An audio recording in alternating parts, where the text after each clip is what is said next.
Hey, we're live. Look at that. Hi, everybody.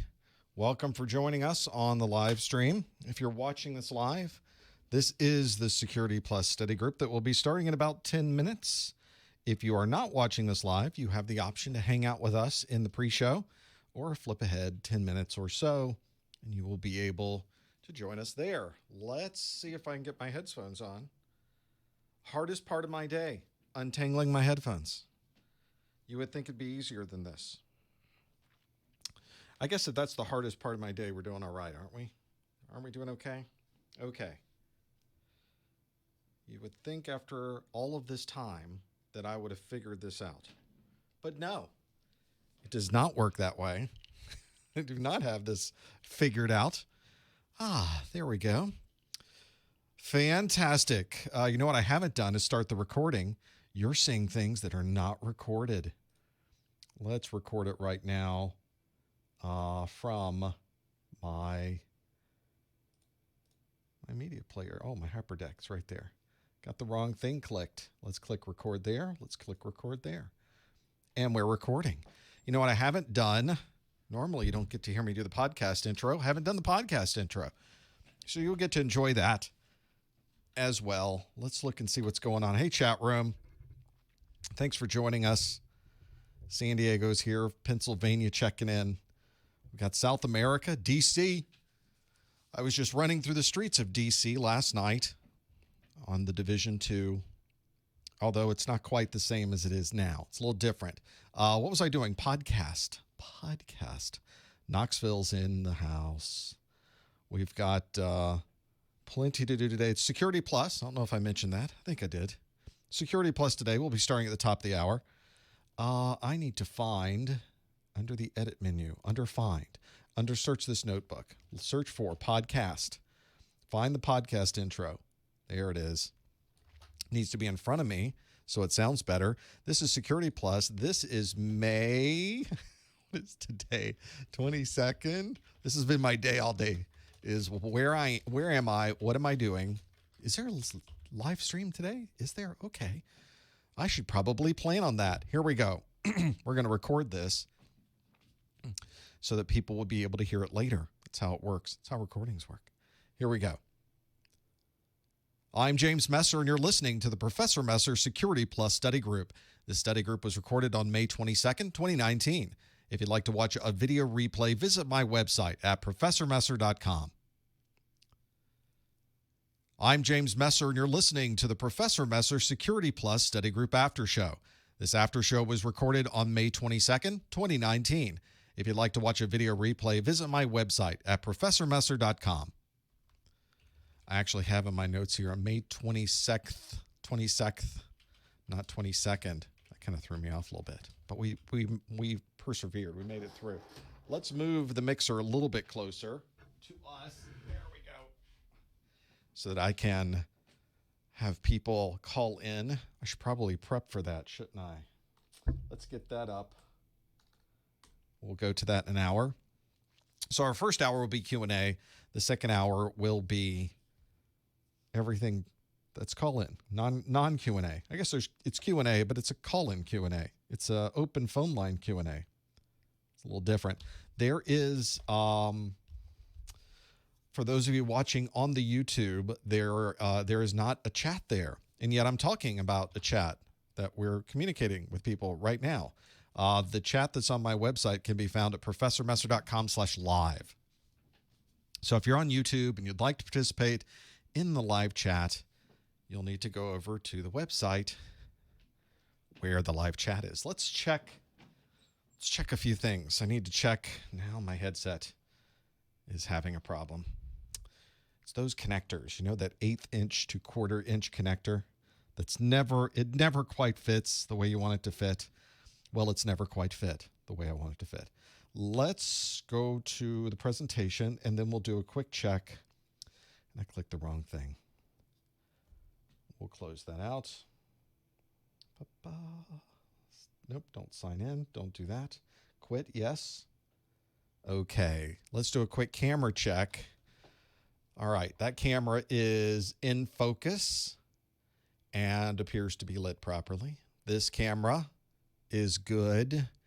Camera 3, let's bring camera 3 up with me in it so it looks okay. There we go. Camera 4, we'll just slide me over into that one. All right, that's pretty good. I'll take that. We need to get rid of me there. Okay. Jeffrey from Ireland, welcome. Alaska is here. Thanks for being here. We've got all network, oh no, Security Plus Q&A. I just changed it all of a sudden. We were trying to figure it out there. Costa Rica is here. People are texting me. My marketing manager, Lori, is texting me. I'm hoping that means that something, you know. Oh, okay. She's up to date. She's got it going on. She'll be adding the details to the description later on today, tomorrow. It takes a bit of time to go through this and get that done. I think we're good with this. We can put this over here. Oklahoma. Boy, your winds are whipping down the plains right now. Hope everything is safe with you. Ohio is here. Memphis, Tennessee checking in. MD. I'm assuming that means Maryland and not that you're a doctor. Yes, the floods. Very bad in Oklahoma and the Midwest right now. Just really going through, getting things done. How does this work? DC's here again. You are not a doctor. Okay. You are from Maryland. Connecticut is here. Guyana, Central India. Yeah, lots of states are getting, aren't they? London is here. London. Welcome. Texas, both San Antonio and El Paso. Boom, right there. 1-2. They are here. And do not mess with them, for those of you in the chat room. I'm just telling you. There is a presentation going here. Yes. How about a presentation going here, which is actually a little more important to me? Click a button. Click the play. Yes. West Virginia's here. Jeff from Myrtle Beach. Welcome, Jeff. Haven't been to Myrtle Beach in a while. Need to get back up there. Monterey, California. Very nice. VA. Hey. Virginia. Welcome. Tulsa, Oklahoma in here. This is a pretty good setup. It has actually been slimmed down a bit. It's actually a much more streamlined configuration here than it was a year ago. I'm very pleased with how things are working here. Ireland here. Maryland, Virginia again. U.S. Army and Iraq, welcome. Jesus, thank you for being here. Thank you for being there for both of those. We've got, a lot of Virginia, D.C., Maryland. We like to have them here on the Security Plus, especially those federal government jobs in the U.S. Security Plus so important. So happy to have you. Ohio is here. Keesler Air Force Base in Mississippi. Welcome. Alabama. I got kin in Alabama. North Carolina, New York, Georgia, California, New York City. Town's so nice and named twice. Essex, Georgia, Nigeria. We all over. Vancouver, Washington. One of those two things. How are we on time? We got a couple minutes. I used to have the clock right up on my screen. I don't have that anymore. We got 2 minutes almost exactly. Manhattan, Kansas. Welcome. Another El Paso checking in. Welcome. Glad to have you here in the chat room. Again, if you're on the YouTube, you'll notice there's no chat there. Or there shouldn't be if I push the right buttons. You can, of course, join us on the live chat at professormesser.com/live. Baston, welcome. Good to have you here. There's Idaho. Way to go. Massachusetts. More Massachusetts folks. Haven't been up there in a while. Need to get up there. Used to work just outside of Baston. Used to work in NetScout. So I would go up there every couple of weeks. They bought Network General, I think, in November. So I ended up going every other week to California and in that weather, which was beautiful in November, and going to Boston every other week in November. A little bit different, a little bit of a change to do that. I think it's probably pretty good for you right now. Well, it's top of the hour. It's time to get this thing started. Let's see if I can do exactly that. Here we go, everybody. Hello, everyone. Welcome to the May 2019 Professor Messer Security Plus Study Group from your friends here at Messer Studios. Thank you for being here live or watching our replay. For those of you that are joining us, it's our Security Plus Study Group where for this first hour, I will ask you questions that come directly from the Security Plus exam objectives, and you'll see if you can answer those online. If you're watching this live, you can join us on our live chat, which I will often reference. If you've been watching the pre-show, we've already been talking about the folks joining us from all over the world. You can find that at professormesser.com/live. Now, if you are watching this in the replay, you won't be able to chat in the chat room, and you won't be able to answer questions interactively online, but there will certainly be things that you're able to do. So thanks for joining us here and being able to join us into this craziness that we call the study group. This is a study group we're able to do. Thanks for your support. We would not be able to do this without your help. Of course, all of my Security Plus course videos are all online. Every minute of every video. They are all available on YouTube. There are transcriptions on my website. They are not behind a paywall. You don't have to pay anything extra for them. There's not some I've got hidden out back that you got to pay extra for. Every minute of every video is available for you to watch. So that's the goal here, is to make this content high quality and available. And hopefully you've been able to take advantage of that. If you want an offline version of this course, which includes MP3 audio files, my course notes, and so much more, you can find out details at professormesser.com/getsecplus, GETSECPLUS. Of course, there's all kinds of things going on here. The best place to know what's happening is on the Twitter, on the YouTube, on the Instagram, whatever. On Facebook, you type professormesser.com/ the name of the thing you would like to find me on, /Twitter, /Facebook, /YouTube, /Instagram, whatever it happens to be. That's the normal things that you would find. If you're a social media person, hopefully you can find me there, or at least reach out if you have a question. I constantly am checking those things, so you'll be able to figure that out. There's also a live or a podcast that's created after the live stream. So you can have a podcast app that automatically downloads the latest version of this study group, and you can just have it on your mobile device wherever you happen to be, whenever you happen to be. And you'll find that at professormesser.com/podcast. That'll be there for the Professor Messer Security Plus Study Group, the Network Plus Study Group, both A Plus study groups. It's all there at professormesser.com/podcast. The piece that talks about the YouTube side of this, there, of course, all of my videos are on YouTube. All of these study groups are archived on YouTube. They are available immediately afterwards. YouTube is recording this right now, and as soon as I stop the recording, they do a little bit of processing, and it's immediately available. About a week after, not a week, about a day or two after this, my marketing manager, Lori, will go through this entire video and put timestamps in. So if you're thinking back to the question that came up in the after show last week that had something to do with something, you can go straight to the timestamps, click the timestamp number, and goes directly to when that particular question was asked. Just another thing we like to do here to help you find the things you need to pass your Security Plus exam. And our thanks go to Lori, who is watching this now on the replay, trying to figure out all of these timestamps. So thanks, Lori, for doing that. And the chat room thanks you as well. There is all Security Plus today. Everything we talk about today is Security Plus. This is coming directly from the latest version of the Security Plus exam, which is the SY0501. Make sure that all of your study materials say SY0501. Don't use 401. Don't use 301. Don't use those older materials. You will be in trouble when you go to take this exam.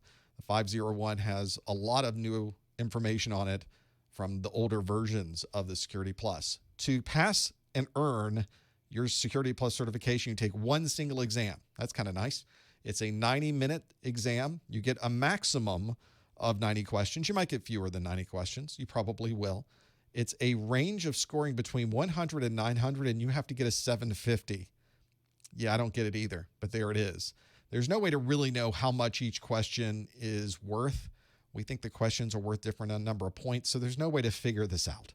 The best thing to do is see how well you can do on the exam, get every question you can correct, and worry about the points after all of this is over. That's just one of those things that's normal with industry certification exams, unfortunately. The exam is a combination of multiple choice, which you're probably familiar with, and what CompTIA calls performance-based questions. Performance-based questions are anything but multiple choice. They might be fill in the blank. It might be putting you at a command prompt. They might be giving you a drag and drop question. They may be having you sort things in a particular order. You never know what that's going to be. But it's okay. Everything that you're going to be asked comes directly from the exam objectives. So it doesn't matter how they ask it. As long as you know the material, you'll be able to answer these questions. And we'll do a performance-based question on this study group as well coming up in just a moment. Stick around for that.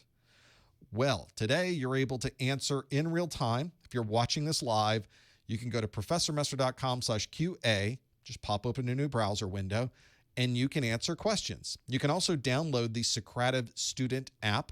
That's what it's called. This is a service called Socrative, named after Socrates. That's my expert knowledge. And that's where it ends, by the way, for that. The Socrative student app will ask you for a room name. That room name is Professor Messer, all one word, PROFESSORMESSER. Make sure you spell it correctly or you won't be able to see the questions that are in there right now. And there is indeed a question in there right now waiting for you. The way you would be able to see that is if I press the right buttons on my side to be able to see that so that you can see what those questions are. We call this our rewind question, where we get to see if you're able to get into the Q&A and be able to answer this. This is a question from last month, so it's our rewind question. The question asks, which of the following would best describe data in use? Which of these would best describe data in use? And you have a few options available to you. Those options are A, a switch forwards a frame to a router. B, a point of sale terminal encrypts a credit card number. C, customer information is transmitted across an IPsec tunnel. D, encrypted data is stored in a SQL database. And E, a laptop drive is configured for whole disk encryption. Well, as you can see from that list, I can see in real time as these messages are going back and forth. I get to see as you're voting on the right answer. And of course, you would pop open a new browser window and go to professormesser.com/QA to be able to lock in your vote. And as we can see here, 60% of you have said B, a point of sale terminal encrypts a credit card number. That would best describe data in use. 25%, though, a quarter of you say, no, customer information transmitted across an IPsec tunnel is data in use. And then we have single digits after that. 7% said a switch forwards a frame to a router. 4% said encrypted data is stored in a SQL database. And 4% also said that a laptop drive is configured for whole disk encryption. So you've got a lot here that you can list through. If we go with the majority, though, the 60% of you say that data in use is a point of sale terminal encrypts a credit card number. That indeed is data in use. If the data is in memory and we are actively having the CPU grab that information and do something with it, then that data is currently being used. That's what we mean by that. If the data was going across the network, it would be data in transit. These are very specific categorizations of data. And if the data is stored somewhere in a file, which means it's not in memory, CPU isn't accessing it, it's just stored somewhere for us to access later, it's data at rest. Those are the three different categories you need to know about. If you are encrypting data, decrypting data, doing something with the data, it's going in RAM, it's going out of RAM, you're doing some processing to the data, it is data in use. So that's where we get that term from. That's why a point of sale terminal encrypting a credit card number means that we are using that data right now. So the 62% of you that said data in use, well, yes, that's absolutely the one we need to deal with. That is the number, the 63% that got it absolutely right. Well done with that. That indeed is data in use. So I think you've got the idea. I think you've got the feel for what we're doing with this Q&A. So I want to give you some things that you can do with Q&A. Right now, we're going to do a little bit different than a multiple choice. We are instead going to do a question that is a performance-based question. This is a little bit different than the questions that we normally get choosing A, B, C, or D. I mentioned that these are questions you're going to get that are going to ask you to perform a particular function. It might be a matching question. It might be a fill in the blank. We don't know. But I've got a performance-based question for you right now. We're going to jump right into it. The first question of every study group is indeed a performance-based question. This one happens to be a matching question. And it's a question that is asking specifically, match the attack with the description. Match the attack with the description. I have 6 different attacks and 6 different descriptions. So this will be a one-to-one for you to match this up. Let me change it on your screen so you'll see this is a fill in the blank. If you think they're all in order, you would answer A1, B2, C3, D4, etc. They're not in that order, by the way. So don't think that's how I did it. For those listening in, let's go through each one of these so you can hear it and know what these are. The first one is tailgating. The second one is watering hole. The third is man in the middle. The fourth is data injection. The fifth is denial of service. And the last one is 0 day. So those are your 6 different attacks. Now let's rattle off here the descriptions of these attacks. The first description is that an attacker steals credentials using captured packets. The second one is a DNS relay overwhelms a website. The third is an attacker uses a web form to access the site database. The fourth is that an attacker uses a previously unknown vulnerability to gain access to a SAN. The fifth is that attackers infect a government tax filing website. And the sixth, a hacker follows a user into a building. So those are 6 very different attacks and 6 very different descriptions. Now you'll notice these are not just a definition of what the attack is.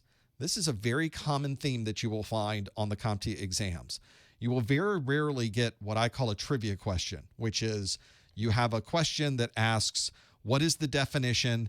And you have to answer the definition. That's hardly ever going to be what you get on the exam. What you very often will see is how these technologies are used. How do you implement these technologies?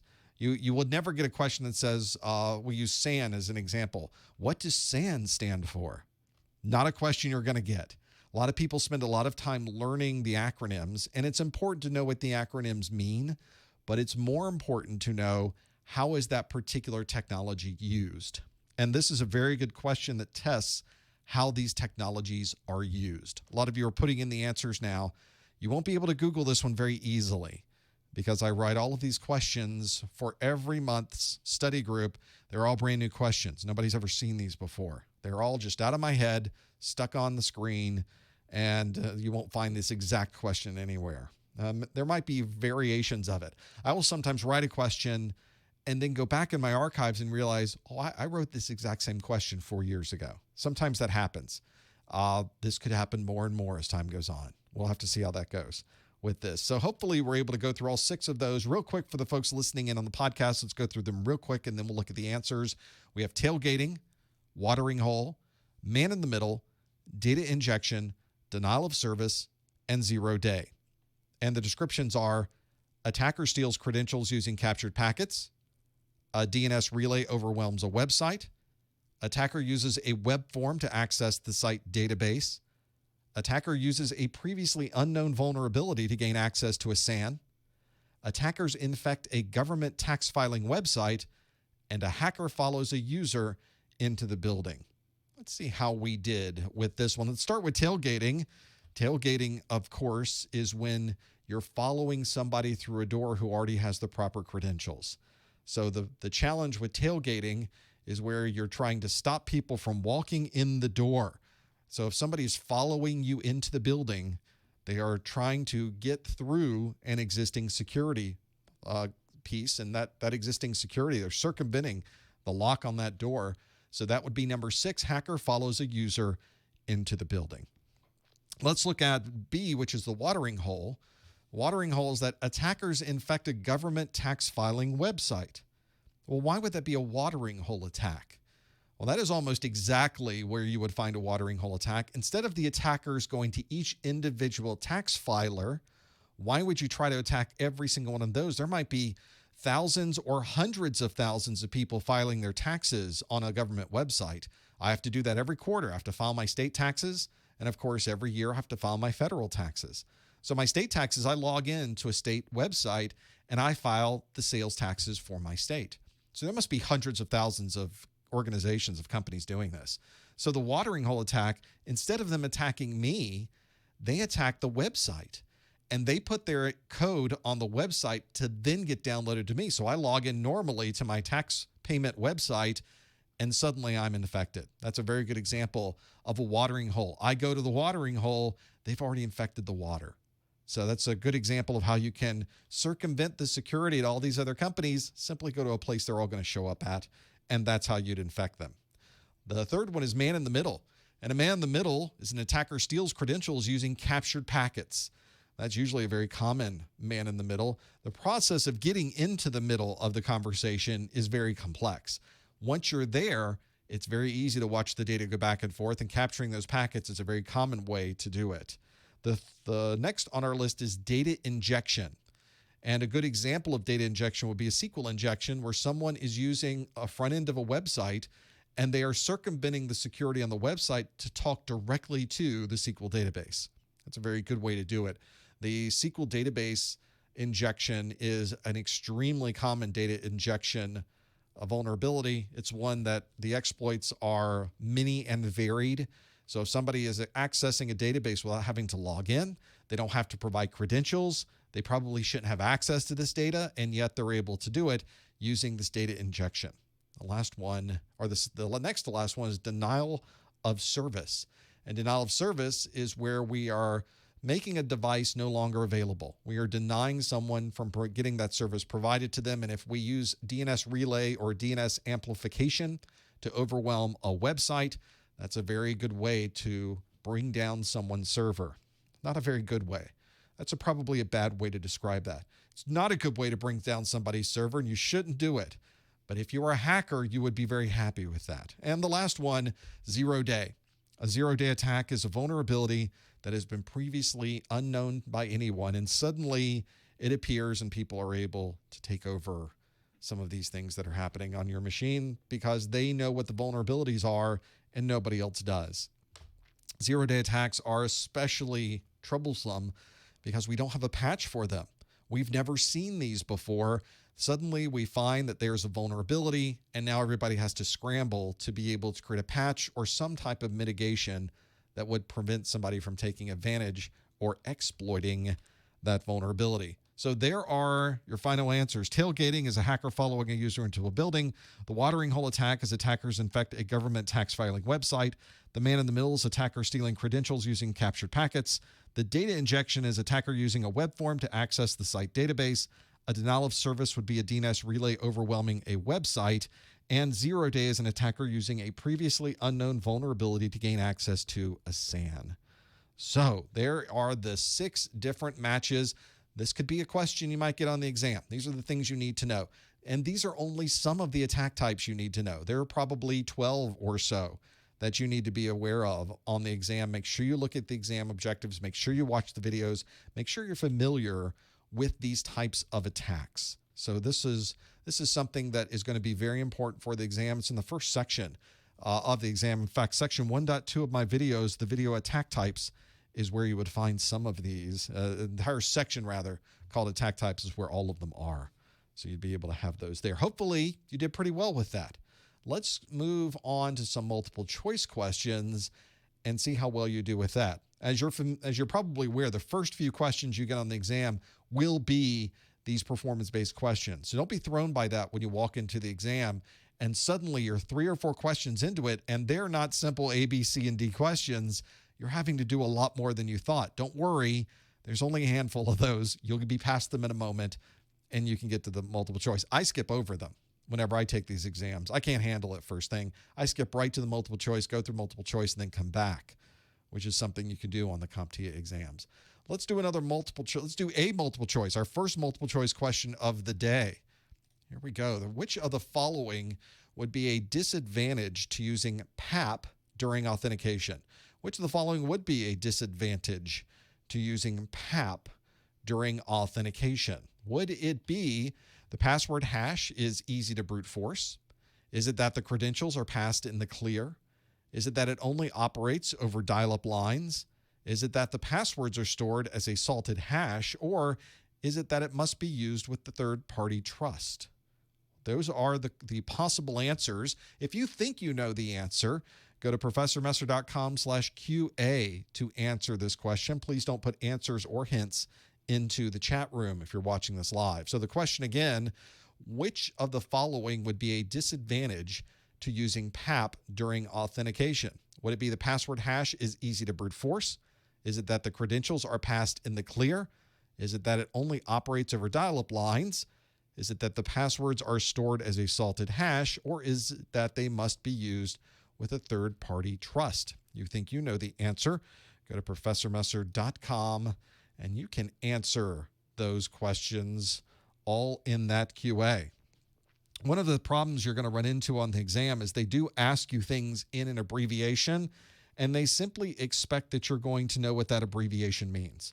So those are the things that sometimes could be a challenge, is they're talking in the language we use in the industry because we don't spell things out. We don't say the entire words. We simply say, oh, we need to configure PAP on that device. That's all we say. But you should know in your mind what that means. And that's one of the things the exam is going to get out of you, is trying to make you understand how does that work. So this is one of those questions. I'm not asking you, what is PAP?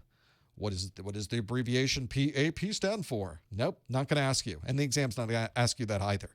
Instead, we're looking to see if you understand what it is. How does it work? How is it implemented? What are the things you should be aware of associated with this technology? And hopefully that will be one that you can go through. Some of you may have done this before. You may have implemented PAP on your network. Let's see if you have. I want to see on this list if you have used PAP during authentication. Let's see how we did. We got a number of you that have answered this one already. How did we do? We did pretty well. 62% of us said the credentials are passed in the clear. 23% of us said the password hash is easy to brute force. And then you have single digits. 8% said it must be used with a third-party trust. And then a tie for fourth at 3% apiece said only operates over dial-up lines and the passwords are stored as a salted hash. So those are the two things that are there at the very bottom. So if we looked at the one that was the majority, certainly over 50% of you said the credentials are passed in the clear. And is that really what we need to know about? Well, for those of you that were doing your flashcards, you know that PAP is the password authentication protocol. This is in the world of authentication protocols, this is a pretty basic authentication protocol. It's been around for a very long time, though. And it really was one that we started using for dial-up. It's one that is not commonly used today, but if you're in a situation where one device needs to authenticate to another device and neither of them really talks to each other at an authentication level, you may find that the only commonality behind them is PAP. So that may be the one that you end up having to use, even though it's rare to use it. You might still run into this. It's not something that is invisible. I have people I know that are using PAP because of those types of incompatibilities. PAP is sent across the network in the clear.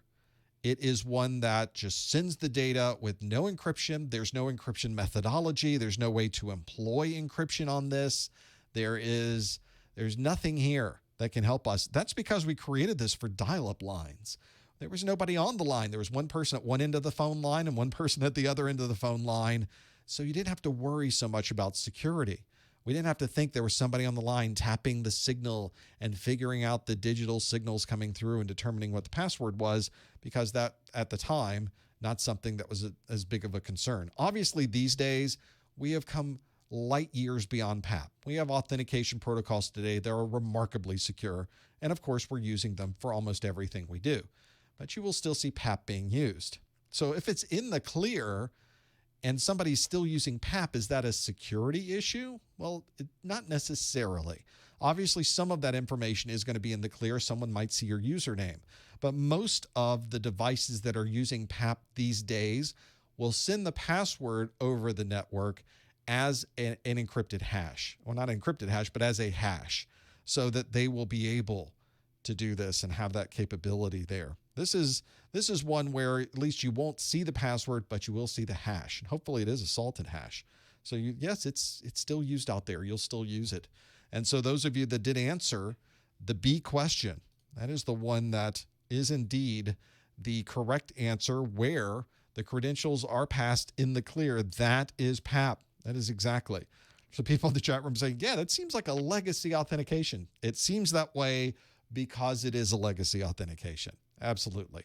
This is one that hopefully you're not using, but you will still see it used from time to time. So that's one of those that's sort of the features of networking and equipment. You don't really swap a lot of equipment out. You're in a bind. You need some way to authenticate. That may be the way to do it. And if you put it on a secure network where you feel that nobody's going to be on this network tapping the connection between these two devices in a data center between two devices that are connecting to each other and they're sending the information as a hash, that may be secure enough for that particular use of what you're using it for. Now, obviously, if you are protecting credit card information, if you're authenticating into a healthcare site, you're not going to use PAP. So like anything else, the implementation of this technology will depend on the need behind it. So you will still occasionally see it. If you did answer B, the credentials are passed in the clear. Got that one absolutely right. Let's do another multiple choice. Here we go. Speaking of medical, this question asks, let me move it on your screen so you can see it. Which data label would be most associated with patient records from a medical doctor? Which data label would be most associated with patient records from a medical doctor? Would it be PII, NDA, PCI, PHI, or DSS? This is a little bit of a trivia, but there you do have to understand the implementation behind it and how these particular technologies are used. All 5 of those answers, by the way, are real things. So I'm not making up any acronyms, first of all. And actually, if you go through that list, you should be able to pick out what all 5 of those things are. That may be a good extra bonus question for yourself. Now let's go through the question and answer one more time. Which data label would be most associated with patient records from a medical doctor? Would it be PII, NDA, PCI, PHI, or DSS? Those are your 5 different options. Hopefully you know the options here for those of you that have been working on this. This is one I think that does come in handy to know the answers to these things. If you think you know the answer, please don't put any answers in the chat room. Please don't put any hints in the chat room. This may be something that you have run into, and if you think you know the answer, go to professormesser.com/QA. That would be the best way to answer this particular question instead of answering in the chat room. Maybe you've run into this. Those of you that have worked in some of these environments, you're probably very familiar with this. I'm going to take a sneak peek.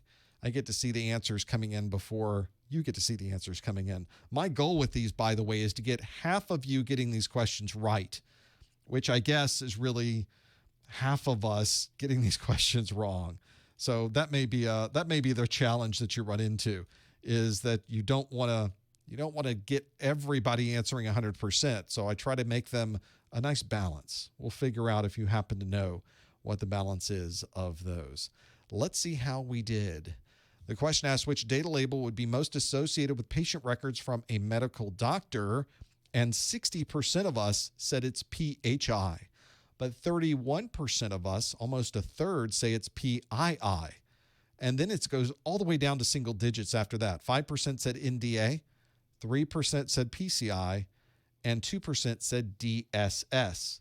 This is an important consideration to be able to know what this is. This is where knowing exactly where we should focus becomes an important part of this. As a security professional, you will be asked to secure many different kinds of data. In my last role in security, I would go from many different organizations. Some of them were financial organizations. Some of them were medical organizations. Some of them were transportation. Some of them were manufacturing.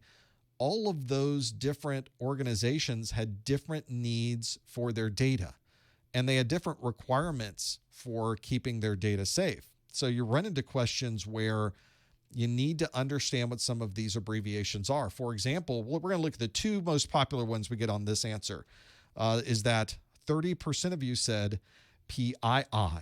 So that's the one that a lot of you answered, and that makes sense. It's your personally identifiable information, and perhaps in your mind, healthcare information is pretty personally identifiable. But in the world of IT security, personally identifiable information is much broader than healthcare information. It's the things that will identify you. Maybe it's your full name. Maybe it's your social security number. Maybe it's a date of birth. Maybe it's your address. Maybe it's the mother's maiden name. Maybe it's the model of the first car you ever owned. Maybe it's biometric information, but it's a very broad description for things that can identify you. It's information that is personally identifiable, PII. The one that we were really focused on is the one focused on, in this case, patient records from a medical doctor. So I really tried to make it very clear that this was a very specific kind of data. It's not credit card information. It's not information about your address. This is medical information and dealing with a medical doctor. And in that particular case, we're dealing with PHI, which is a very specific type of data. This is the protected health information. So anytime you're dealing with healthcare records, dealing with doctor information, dealing with how information goes back and forth across healthcare, insurance, and all of those things, it's PHI, the protected health information. So that's the important part for this. If you answered this question, there's the PHI and the PII, the differences between all three of those. We'll get those on the screen so you can reference those in the video later on. So if you were the 62% that answered PHI, that is the correct answer. I did well, the 50%, we did better than the 50% that I was hoping for. 62% said, yes, that's PHI, that's exactly what we were looking for. The 30% or 29% of you that said PII, pretty close, pretty close. You did pretty well with that one, but in this particular context, you do want that there. The non-disclosure agreement was the NDA. A non-disclosure agreement is something that you would sign that would say that if somebody tells you something, you're not going to tell anybody else. This is a super secret. This is a pinky secret kind of thing. So, but it's contractual. If you're signing it with your pinky, that's what that is. Non-disclosure agreement has nothing really to do with how doctors and patient records have anything to do with them. The doctors and patients or the doctor information, they're going to keep all of that private anyway because there are compliance requirements that they keep that quiet or private based on HIPAA. And of course, in this video from this, which is, by the way, my section 5.8 handling sensitive data, that's where all of that information comes from. And for the next two, one answer was PCI and one answer was DSS. The payment card industry has a data standard for the credit cards, which is the DSS. The PCI DSS is usually combined with each other. The payment card industry data standards are incredibly important for keeping your credit card information private. So those really should be put together, but I separated them out into two separate answers, PCI and DSS, and nobody really decided on that either. 3% and 2% said that it's PCI and DSS, but those two things actually go together. Very commonly, we say, oh, it needs to be PCI compliant, which is payment card industry compliant, but really you want to be PCI DSS compliant is really what you want to be. So there you go. That's the 5 answers you had there. The right answer is D, indeed, PHI. This is where you get into a real challenge with this exam, is that it is incredibly broad. There is tons of information in this exam. I highly recommend that you go through every single one of my videos, try to take notes on everything you happen to see. But as you can see, there are over 100 videos in this series. There's a ton of information on every single one of these. So what I did is I took everything from every video. I took all of the bulleted information. I took all of the charts. I took all of the descriptions. I took some of the images that I created, and I put them all into one single note document. These are my course notes, and this contains everything from every video. You can find information on this at professormesser.com/securitycn. I have a copy of this in front of me. Let me show you when I bring this up what this looks like. Here it is. This is a document that has in it information from every single video. You can see the breakdown of all of these that happen to be here, and you can click on any one of these to go directly to that section. I've numbered everything out. There are over I think there's 95, 96 pages of information in all of this, 93 pages certainly in all of this. So it's a pretty big set of questions that happen to be in here. Now, we were just talking about all kinds of different data and being able to use this information, security controls, data, all of this is in here. If I go through this format, you can see each one of these is broken out by video. So viruses and worms, here's how the virus and worm happens. Here's all the process of getting infected with a worm. Trojans and rats is section 1.1. Let's skip ahead a bit. For instance, I mentioned earlier about DNS amplification. There's the process for DNS amplification. It's right there. It's all available, one big PDF file. You can download it right now by going to professormesser.com/securitycn, and it's only $20. Every penny of this goes back to keeping this crazy thing going here with the lights on and paying people and making sure that we can create more videos for you. A lot of people said, I want to help contribute to what you're doing. I don't take contributions. I want to give you something for your money. So this is a way that I think I can give you something that I think will really help you when it comes to remembering this information before you go in to take your exam. This is available not only in this version that has this digital version, but some people like to have a book version of this as well. There's the book version. It's a soft-bound, perfect bound, they call it, book. It's exactly the same information. There's nothing new in here that's different than the others. If you want to see DNS amplification, there it is in digital form. There it is in a less blurry physical form. So this is a dead tree. But Mrs. Professor Messer says we need to have something that's printed. She likes to read it in a book form. And there is something about having this tactile physical form in front of you. So you can purchase this as well. It's a little more expensive because we have to print it. It's full color. It's high quality. We mail it to you. But if you get this, you will get the downloadable version for free. So you get both. When you buy the physical version, you effectively get both of them to have that there. So that's another thing you can think about if you want to have some extra detail before you've gone through all your videos, you've read all your book, you've done some Q&A, but you just need something to help refresh you. This is certainly one way to do it. I want to thank you for your ongoing support with this. We really could not do this without you, and this is a very good example of how you can help keep things going here. So thanks so much for your ongoing support. Let's continue with our Q&A and get these questions here to have this. There is plenty that we're going to go through with Q&A. We got plenty of time, so let's go through a few more. This question is asking about server certificates. The question asks, which of the following would not commonly be associated with a server's certificate chain? Which of the following would not commonly be associated with a server's certificate chain? And the question, or the answers are server certificate, private key, root CA certificate, intermediate certificates, and the root CA certificate hash. So there are the 5 different options you have available. The question asks, which of the following would not commonly be associated with a server's certificate chain? Would it be server certificate, private key, root CA certificate, intermediate certificates, or root CA certificate hash? Oof, there's a lot there to go through. Hopefully you're up to date on your certificates. And certainly for the Security Plus exam, you need to be familiar with certificates and certainly certificate chains.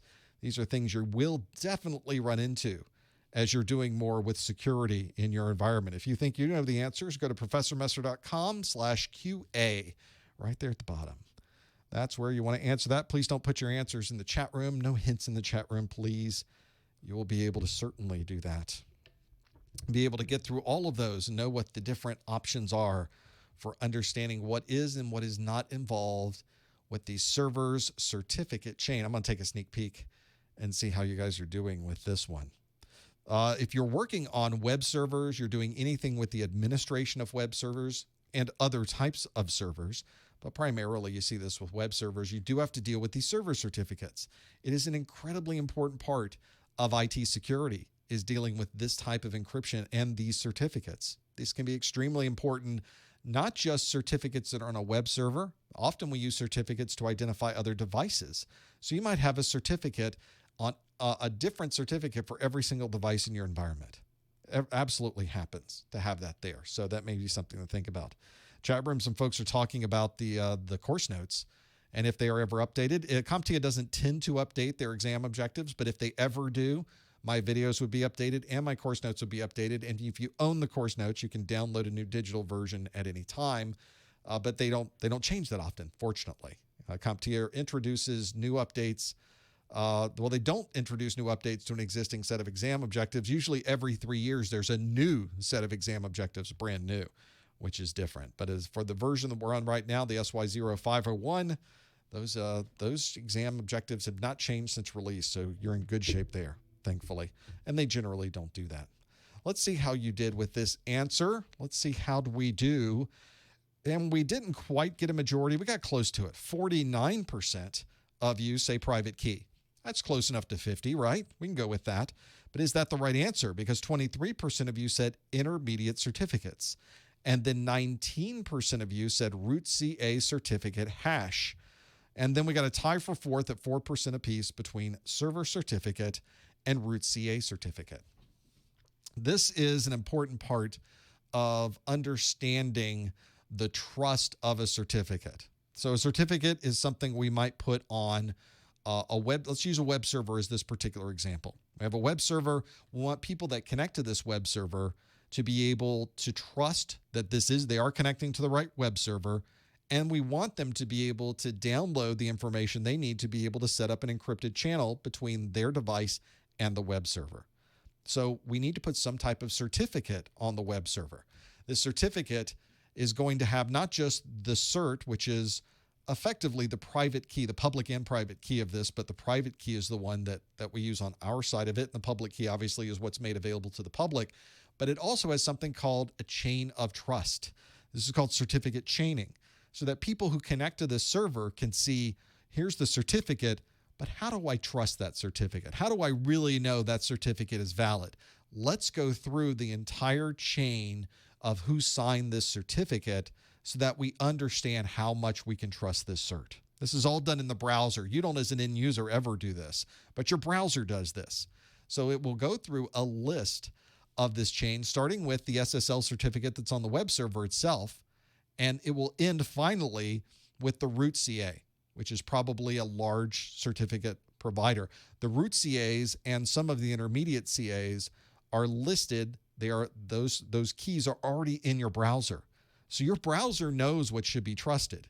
It doesn't leave that up to you. And immediately when it hits that server, it's going to look at the entire chain to see if this is really legitimate. So you've got at one end of the chain your server with the SSL certificate. The other end of the chain is the root CA, the root certificate authority that signed this. But as you're probably aware, the root CA is probably going to have a number of intermediate CAs in between. So there's the chain. Sometimes the chains are pretty big. Sometimes it's 2 or 3 in the middle. And usually you have to not only put the certificate for that web server on the server, but then you also have to add the chain of certificates to the web server so that people don't have to go around the internet and find this. They go to your server, they see your certificate, they ask your server, I'm going to need the big chain of this. Do you have that? Oh, yes, you do. Let's look at the chain. Going all the way back, I looked at the signatures. All the hashes look good. I trust this.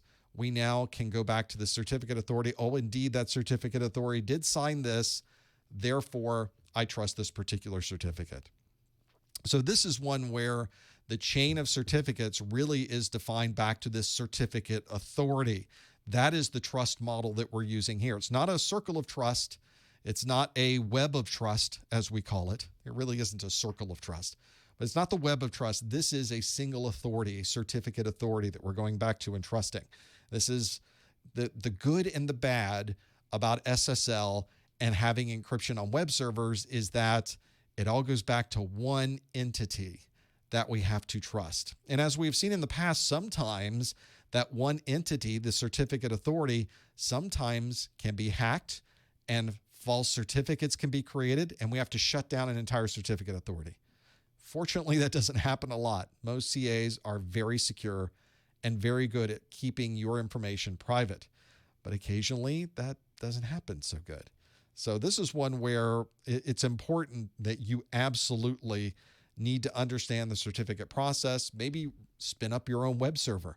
Add a certificate to it. See if you're able to access that web server over HTTPS. That's a perfect lab to run so that you can understand the intricacies of installing these certificates and getting them running. So if you did answer on this question, private key, that is the right answer. You do not put a private key in the certificate. This is not, private key is private. This is almost a giveaway. The private key is something nobody else should ever have access to except you. So the private key is not something that is part of the certificate chain. Public keys are. The hash of the public key is. Intermediate keys are. All of these things that you would expect to have in the chain so you can verify it are there. But of course, you would always keep the private part of that key private. You would never give it to anyone else. We go through many iterations of security in our larger environments to keep those keys private, to make sure nobody ever gets their hands on these keys, to have specialized hardware even to protect these keys in very large data centers. So don't get into a situation where your private key is going to get out there. That's not what you want to be able to do either. So hopefully you did answer B, private key. That is the right answer. 49% of you, pretty much 50%. I'll take that as a win. And if you didn't get it right, now you know that that is the right answer when you're dealing with a certificate chain. We've got time for more questions. Let's go through another question I've got available for you. This one is a pretty good one. Let's go through this one. I like this question, which asks, during a scheduled event, a security administrator was able to exploit a known vulnerability on a server to gain root access. Which of the following would best describe this event? During a scheduled event, a security administrator was able to exploit a known vulnerability on a server to gain root access. Which of the following would best describe this event? Would it be a penetration test? Would it be man in the middle? Would it be a vulnerability scan? Would it be a DOS? Or would it be spoofing? Which one of those best describes this? During the scheduled event, a security administrator was able to exploit a known vulnerability on a server to gain root access. Which of the following would best describe this event? Would it be penetration test, man in the middle, vulnerability scan, DOS, or spoofing? If you think you know the answer to this, go to professormesser.com/QA and put the answer right there. You should be able to know this. Please do not put the answer anywhere in the chat rooms. No hints in the chat room, please. We want to be able to do that and have all of those things there. Yes, in that last question, there's always nots. There's always what would not be seen on there. This question did not have a not in it. This is a very straightforward question to have those there. So hopefully you won't run into that. It's very, very important you read the questions all the way through. I hit that all the time when I'm taking an exam. I go through every question and answer them, and then I try to go back through every question again just to read through it. Even if I think I got it 100% right, I do try to go through every question a second time. And sometimes I'll catch that I didn't see not. And of course, it changes everything with the answer. So it's sometimes useful to catch yourself if that's something that's going through. Hopefully that would be something you can look at and catch. It's all about time management on these exams. Jumping over the performance-based questions, going through multiple choice. The CompTIA exams allow you to jump around as much as you'd like. You can go back and forth to any question, anytime. Not all industry exams allow you to do this. Very few, in fact, it seems these days, allow you to do that. So being able to do that back and forth is pretty useful to have that capability there. Let's see how you did with this answer. I think some of you may have done this before. During a scheduled event, a security administrator was able to exploit a known vulnerability on a server to gain root access. Which of the following would best describe this event? How do we do? Well, we have a kind of a vast majority in this answer. 82% of you say it's penetration test. 12% though say it's a vulnerability scan. And then we have a tie for third, a three-way tie between man in the middle, DOS, and spoofing. Why would it not be spoofing? I'm just kidding. Of course it's not spoofing. We have, in this particular case, have actually gained access to this server. We got root access. It's a pen test, everybody. We have actually attacked that device. We have taken advantage of a vulnerability by using some type of exploit, and we have gained access, in this particular case, to the server with root access. So we got plenty of access there on this penetration test. This is similar to, but different than vulnerability scanning. Vulnerability scanning, we're just looking to see if in the best possible world, would it be possible to get into this device? Is there something that would allow that? And we do a scan to determine that piece. But we stop short of actually exploiting the vulnerability. A vulnerability scan is really a best guess.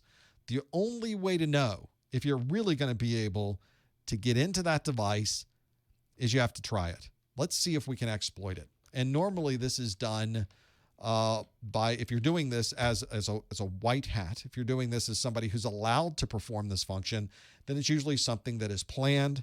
There's usually a formal process behind this. In fact, many organizations have to do a pen test on a certain schedule because that's one of the reasons, either compliance or something they do internally to make sure that everything is there. But this is not something that is foolproof. You could try to exploit a server and crash the server. So that's something you'll run into as well, is you don't want to be in a situation where you've now crashed a server because you tried to exploit something. This happens a lot. And if suddenly the server's down, nobody knew it was going to happen. No, this has to be very planned out, very process specific to be able to do that. So make sure you know about what's going on there. Now, for this particular question, it says, during a scheduled event, a security administrator was able to exploit a known vulnerability to gain root access. If somebody did exploit a known vulnerability on a server to gain root access and it wasn't a scheduled event, it may still be a pen test. It certainly could still be a pen test. Just nobody else knew about it but this one person. And I've told this story before when I was working for a third-party call center outsourcing company, which, by the way, everybody loves third-party call center outsourcing companies. Really exactly the type of job that everybody is so happy that you're working at. But in this particular job, suddenly the phone switch went down. Now, I don't know about you, but if your job is to make phone calls and there are 500 people in the building making phone calls and they're not able to make phone calls, that's a significant problem. So now we have to look to the director of voice and data networking and see what's going on. Well, guess who the director of voice and data networking was? This guy. So I don't know what's going on. The phone switch is down. What are you talking about? So obviously, this set off a whole series of things that we had to do to find out what in the world was going on. We got the phone switch back up and running. We got log files from the phone switch. We got log files from the network. We started tracking back IP addresses, and we found that there was somebody on the network who was brought in as a consultant whose job was not to perform any penetration tests, and he was performing a penetration test. In fact, it was one where it was a scripting kind of front end. It was actually a piece of software at the time made by Network Associates. They don't make this anymore. That goes through and performs exploits on devices. We took it as something malicious.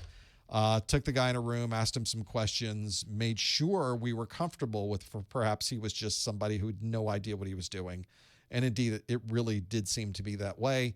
And we had him collect his things and send him out the door, and he never came back. But that was a situation where the entire company was down because of one person running a penetration test software in the background, not scheduled, and absolutely can cause problems. So just a little example for you how important it is to plan these things out and make sure that that's going to be the case. Hopefully you're familiar with that. You know to look for those types of things. If you did answer this question as a penetration test, that is the right answer. Now, if you are watching this for continuing education unit credit, I will be glad. You can, of course, just tell CompTIA, hey, I watched this. I got an hour of webinar-based CEUs. But for those of you collecting CEUs, you may want to get a digitally signed email from me saying that you must have watched this. That may be something that might be useful if an audit ever occurs. This is, for CEU perspective, allows you to put in at least a webinar-based CEU. You can collect 10 of these in a 3-year period for renewal. The way that you would get this email from me is very specific. Make sure you follow these instructions. You go to the top or the bottom of the Professor Messer website. There is a link there called Contact Us, which is really Contact Me. And in there, it will ask you for your name, your email address. Make sure those are right so that I can email this back to you. See how that works? And in the subject line of this, put that this is the May 2019 Security Plus Study Group. And if you would, in that subject line, put the super secret code word of the month, which is Pen Test. That is our super secret code word, Pen Test, this month. And that way you can send, when you send this to me, I'll know you must have watched this at least up to this point. And I think that's good enough for an hour webinar, don't you? Of course, you can put anything else in that message you would like as well. They all come to me. I read through them. I'm not able to respond to every single one of them because I get a lot of these requests coming in. after these study groups. There are hundreds of people on this live, and then thousands more that watch after. So I do respond, though, to every single one of them. Usually it takes me about a week or so. So I'm a little slow sometimes, but I will get this out to you, I promise. And if you need that CEU faster, put a note in there saying, I'm coming up on my renewal. This is my last piece. Can you please get this to me right now? And usually I can turn that around pretty quick. Happy to work with you on that one. There are many different ways to renew your certification. CEUs is just one of these. And if this is the way that you have chosen to renew your certification, I'm more than happy to do it. So hopefully that's something that will work for you. We got time left. Let's get through one other question. So this is another good one for you security professionals or the security professionals who are working on this. This question asks, a security administrator needs to create a report each day that shows the number of invalid login attempts across all of their servers. Which of these would be the best way to provide this information? This is a very common task for security professionals. A security administrator needs to create a report each day that shows the number of invalid login attempts across all of their servers. Which of these would be the best way to provide this information? Would it be a proxy, a NAC, a DLP, a firewall, or a SIM? So those are your 5 options. Is it a proxy, a NAC, a DLP, a firewall, or a SIM? Maybe you know the answer to this one. Maybe you've worked on these technologies before. Maybe you know all 5 of these technologies so well that you know what each one of these things does and you're able to implement it. Another good example of a question, by the way, that is asking you for a capability of a technology, not what the abbreviation means. So that's where you want to focus on with all of these things. Maybe you're familiar with these technologies. I'm going to take a sneak peek. Many of you are typing this one in very quickly to try to figure out these. By the way, this is, as I mentioned, pretty common. Can you imagine having an infrastructure, I can, that has hundreds of switches, hundreds of routers, tens of firewalls, hundreds or thousands of servers, and they are all independent entities. They're cloud-based. You're spinning them up. You're spinning them down. There's all kinds of orchestration going on and movement and changes. That's a normal day in IT, right? That's the way things work these days.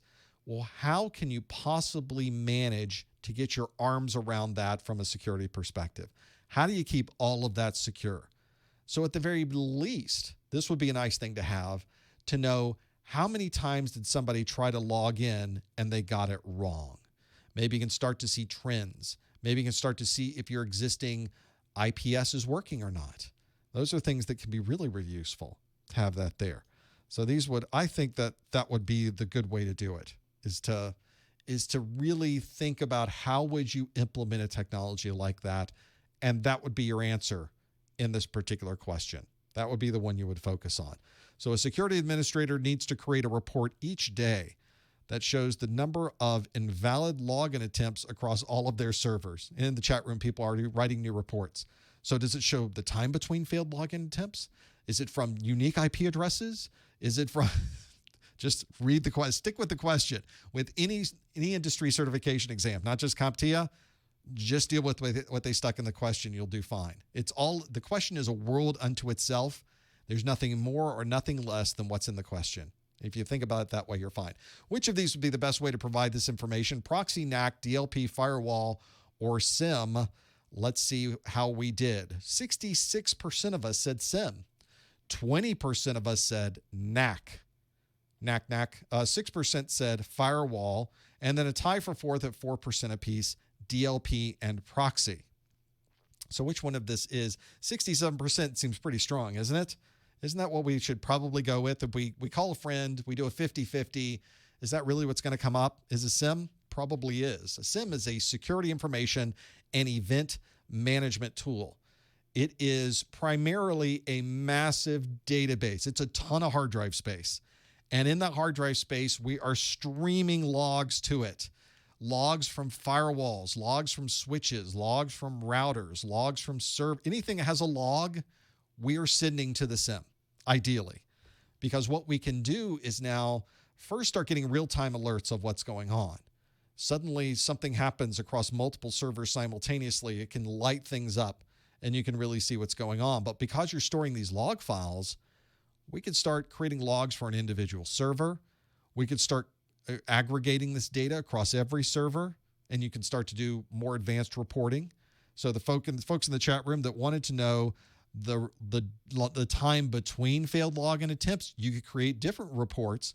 One that showed 5 minutes between failed login attempts, one that showed 24 hours between failed login attempts. It's up to you. What do you want to see? This will show you because you have the raw data. You're also able to start correlating data together, even though data is coming from switches and routers and servers and firewalls, which are all different devices performing different functions that are very different operating systems. It doesn't matter. We are able to send all of this information to this SIM using a standard protocol called syslog, and that syslog data, as we refer to it, is all coming inbound, and then we're parsing it out depending on what sent it. So if we're getting data from a switch, we send it through the switch log parsing, and then we stick it in the database. If it's coming from a Windows server, we send it through the Windows parsing function, and then we stick it in the database. So this is an extremely useful tool, but it's extremely complex and challenging to get up and running. Can you imagine having so much data inbound to a single server, storing all of that data, and then having to produce reports on top of that? This is a very common function for anyone who's in security. If your organization has a SIM and you are using it in this way, you're very lucky. Not everyone has this level of integration with their SIM, although they really, really should. And people in the chat room, boy, CompTIA really loves their acronyms, don't they? Nope, CompTIA does not love their acronyms. The industry loves their acronyms. And security specifically, we're very good at acronyms that are very specific to security. You don't hear some of these acronyms used in networking or hardware or server or database administration. It's always done something like this. Here's a good example of a dashboard on a SIM. Very easy to see how some of this information can be really helpful. In fact, this one happens to have security events that would show number of logins, number of issues, number of things, all the events coming through. There's an event category list, set of logs, see alerts coming through, plenty of data that's there. The dashboard of this can give you an overall view. And of course, many of these are customizable, so you can see the information that is most important for you. So SIM indeed is our correct answer. 67% of you chose SIM. So you got that one pretty spot on. We did well over 50% on that one with the SIM. So you guys knew exactly what you were doing there. It is indeed. A proxy is very good for sitting between the clients and the destination where they're going, which is very often a web server. But that's not anything that helps us view login attempts. It doesn't generally keep track of this, and certainly not across a number of different servers. That's not what a proxy does. A network access control, a NAC, is designed ideally during the authentication process to make sure the people who are logging in are the correct people and that they're logging in from a device that is trusted. And that network access control usually can even put people into correct VLAN. So if you're logging in and you're part of the marketing department, then you're automatically put into a marketing VLAN in the best possible scenario. Although in most places, we don't have quite that level of automation. In fact, it's hard to trust that level of automation, isn't it? You don't want somebody put into the wrong VLAN. But the network access control doesn't tell us anything about number of invalid login attempts across multiple servers. NAC can sometimes be part of the firewall, but NAC is a very broad term that describes a set of functions and is not a term that describes a specific product. So it certainly can be part of a firewall, or parts of a firewall can be NAC-like or NAC-light, or there's many different descriptions, or some features of NAC can be integrated into firewalls. Hopefully you understand what I'm saying with that. DLP, data loss prevention. These are usually devices that are looking for types of data and preventing that data from going out to the internet. So we don't want to send out to the internet credit card information, medical information, social security numbers, and a data loss prevention device, whether it's hardware or software, will identify and stop that before it is sent out. And of course, firewalls are firewalls. They are there to allow or block certain types of traffic, but they are not there to tell us how many times a particular login attempt was invalid. The best possible answer here, which did ask what the best way to provide this information. Of all 5 of those things, the best way to do it is the one that 68% of you said was the best way, which is a sim. That is absolutely correct. All of this information we did today came directly from the CompTIA SY0501 exam objectives. Make sure you get these objectives. If you don't have these objectives, you are doing yourself a massive disservice. This should be the first thing you download. It should be the last thing you reference before walking into that exam.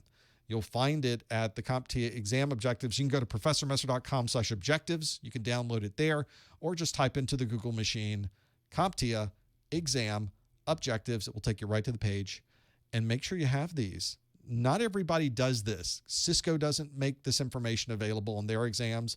Microsoft certainly doesn't make this level of information available in their exams. VMware doesn't. Palo Alto Networks doesn't. Checkpoint doesn't. Nobody does this but CompTIA. Take advantage of that. They are giving you a heads up. They are giving you everything you need to know. People ask all the time, how do I know what to study? There it is. They wrote it for you to know exactly what you should study. Make sure you take advantage of that. Those are the CompTIA exam objectives. Very well to do that. We do one of these study groups every month. We'll do one next month too. Notice next month the times are a little bit different. We're a little bit different schedule. Normally we do these on a Wednesday. Next month we've got a schedule conflict. We have a programming change.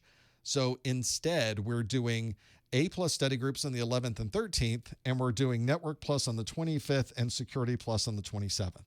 So we're sort of doubling some things up in the month of June. Make sure you check on that, and you're able to come back here. If you're ever wondering, when was that again? When did he say that would be? Or maybe this is after June 27th when you're watching this. You can always go to professormesser.com/calendar or click the calendar link at the top of my website, and you can always see when the next live events are going to be. I always keep that updated, or I try to, so you have access to all of those things. Can you believe we've gone through an hour of Q&A that quick? Don't forget about all the things we do here with YouTube and Twitter and Facebook and Instagram and all of that. You can join me on the social media, ask me questions, send me emails. It's all out there. You're able to visit and see some of the things going on here. Of course, don't forget about my course notes. They're available at professormesser.com/securitycn. You can learn more about the course notes and how you can help keep things running here. I want to thank you for that.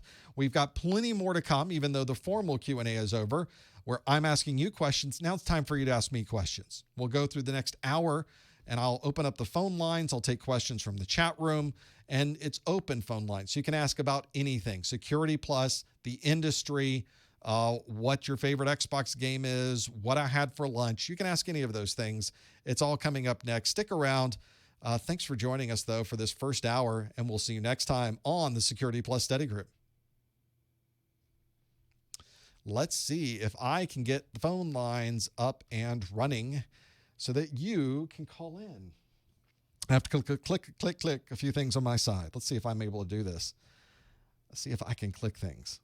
My biggest challenge, at least I put it on the right side. I mean the right side, my right hand, because I'm a right-handed person. So hopefully I'm able to get this done. Doing pretty well to get this here. And let me call into my own show. This is all done in the cloud. So I'm going to call in on my cloud. Of course, all the numbers and information I'll provide you in just a second. We'll have this here, folks. You're already calling in before I'm even calling in. That's how fast you are with this. Oh boy, that's loud. I'm hearing myself come through. Okay, I'm going to type in some numbers here and see if I can get this right. And it says, enter your 6-digit PIN number. Well, good. I certainly will enter my 6-digit PIN number, which is redundant, which I say every month. I could change that, and I don't. Welcome. I'm just happy saying it, I guess. So now we got a welcome, which means we are there, which means you could be there too. I'm accepting your phone calls. A toll-free number available in the continental United States. You can call 855-785-RJ45 and connect into those phone lines. That is 855-785-7545, the number that's right there on your screen. You can also find the number at professormesser.com/live. If you are calling on Skype, you can call in for free as well. That toll-free number is Skype free as well. Put a +1 at the beginning, +1 855-785-7545, and you can call in that way to have those there. I'm also taking questions from the chat room, because why would you talk to people these days? Just text them. Just write it in at the keyboard, and we'll put questions in there. So example, some people ask, what's the pass rate of the Security Plus exam? Comes directly from the chat room, and we don't know. CompTIA doesn't tell anybody. So there you go. That was a quick question. You said quick question. That was a quick question, and an even faster answer for those. Let's quickly, there's some other questions coming in the chat room. We'll talk to them as well to go through there. But first, let's go to the phone calls, the 202 area code. Hi, caller. What's your name and where are you calling from? My name is Nicole. I'm calling from Washington, D.C. Hi, Nicole. Welcome. Thanks for calling from D.C. What can we do for you? Just a quick question. So is it true that you must answer every performance-based question correctly entirely? Oh, a question that is very common because like the question I asked today had 6 different questions and effectively 6 different answers. So if you got 2 of those right or 4 of those right or 5 of them, well, you can't get 5 of them right. But if you got a certain number right and a certain number wrong, does that count for any points? Do you get points for that? Do you not get points for that? Is it partial credit? That would be nice. We got partial credit. And the answer from CompTIA is a decided maybe. Maybe you get partial credit for this. Maybe you can, when you're working through it, get partial credit, but they don't tell you for sure. They have said publicly that we do not tell you if you get partial credit, but we will tell you we might give you partial credit. So they don't tell you. And I don't know why they just don't say we won't tell you, but that's what they do is they say we don't tell you. But they do say in some examples of questions, we will give you partial credit. They just don't tell you what that will be, which doesn't help us at all, quite honestly, does it, Nicole? That doesn't help me. So not at all. Not at all. So at least we're all clear on that. Thanks for calling. Yes, sir. Thank you. Bye-bye. That's one of those challenges on this exam is they just don't tell you a lot. There is mystery behind industry certification exams. I am in no way formally associated with CompTIA or any particular certification provider. I'm not a CompTIA partner. So I can tell you from what I've seen in the industry, not just CompTIA, but Microsoft and VMware and Palo Alto Networks and Checkpoint and Cisco and everybody else, they keep this information private. They don't tell you how they grade things. They don't tell you what gets points and what doesn't. It's this very interesting thing that that really is a bit of a challenge in trying to figure out how things are done. They just don't tell you. And I don't know if it's a competitive thing in the industry that they don't want other people doing certification exams in the same way, or if there is something that they feel it keeps it more secure and less prone to people gaming the system, which I'm sure there's a possibility of that as well. So you've got some of those things that come through too in working for them. So maybe that's something that we'll learn more about as time goes on, but I don't think CompTIA has been very good at providing that information that's there and having those things there. Folks in the chat room that have said something there, if you're asking questions, sometimes this comes up where people will go to my study group or they'll see a video and they'll see some content on the video, but then they'll read a book and the book seems to contradict that content, which does happen from time to time. Just go to the top or the bottom of my website. There's a contact us link there. I will also tell you that a number of books are difficult because they're printed. There's a company that publishes these books. My books I publish myself, so I can change them at any time if I run into an error. But sometimes errors slip through. That's just a normal part of doing book publishing. But most book publishers will give you an addendum. They will create a list of things that need to be corrected in the book, and they keep that separate on their website. So if you see something in the book that doesn't look quite right, you can usually go to the publisher's website, and they will give you a list of things that they found were wrong, and they'll list it out, and then you'll know, oh, there was the problem. Or just send me a note and say, what did you mean by this? Is this really true? And I'll say, of course it's true. I looked it up. No, I'm wrong. Sometimes I'm wrong. Sometimes that happens. That never happens all the time. So let me know. I'm just as human as anyone else. So if I say something wrong, sometimes we're live and I say something and people rewind it and go, you said 2 and the answer was 4. Well, sometimes we're just talking and that happens. So, but let me know and I'll be glad to clarify in any way that I can, or at least make it a little clearer for the things that you're reading. And sometimes the books are indeed just wrong in what they say. Sometimes they are accidentally wrong. Sometimes they don't know enough. But I, in some ways, I feel like I have an advantage of having been a system administrator, network administrator, security administrator. I've had these jobs, so I know the underground of how this all works together. And sometimes these books, the authors haven't. So they're kind of going off what other people may be saying. I don't know. I'm just guessing. I'm speculating. Maybe that's the case or not. I'm just not sure. Let's go back to phone lines, though. Have somebody at least can tell me. On the 571 area code. Hello, caller. Thank you for being here. What can we do for you? What's your name? Where are you calling from? Hello? Hi. What's your name? Where are you calling from? Oh, great. I'm calling from Virginia. Welcome, My caller name from is Virginia. Kate. Hi, Kate. What can we do for you? Yes, I have a question. I already passed my test, but I always love to listen and watch your videos and also for the CUEs. So my question today is, can we apply the CUE we receive from your class to other certifications? You very well might. People get continuing education units or continuing education credits of some kind for almost every certification that's out there. Mrs. Professor Messer is a registered nurse.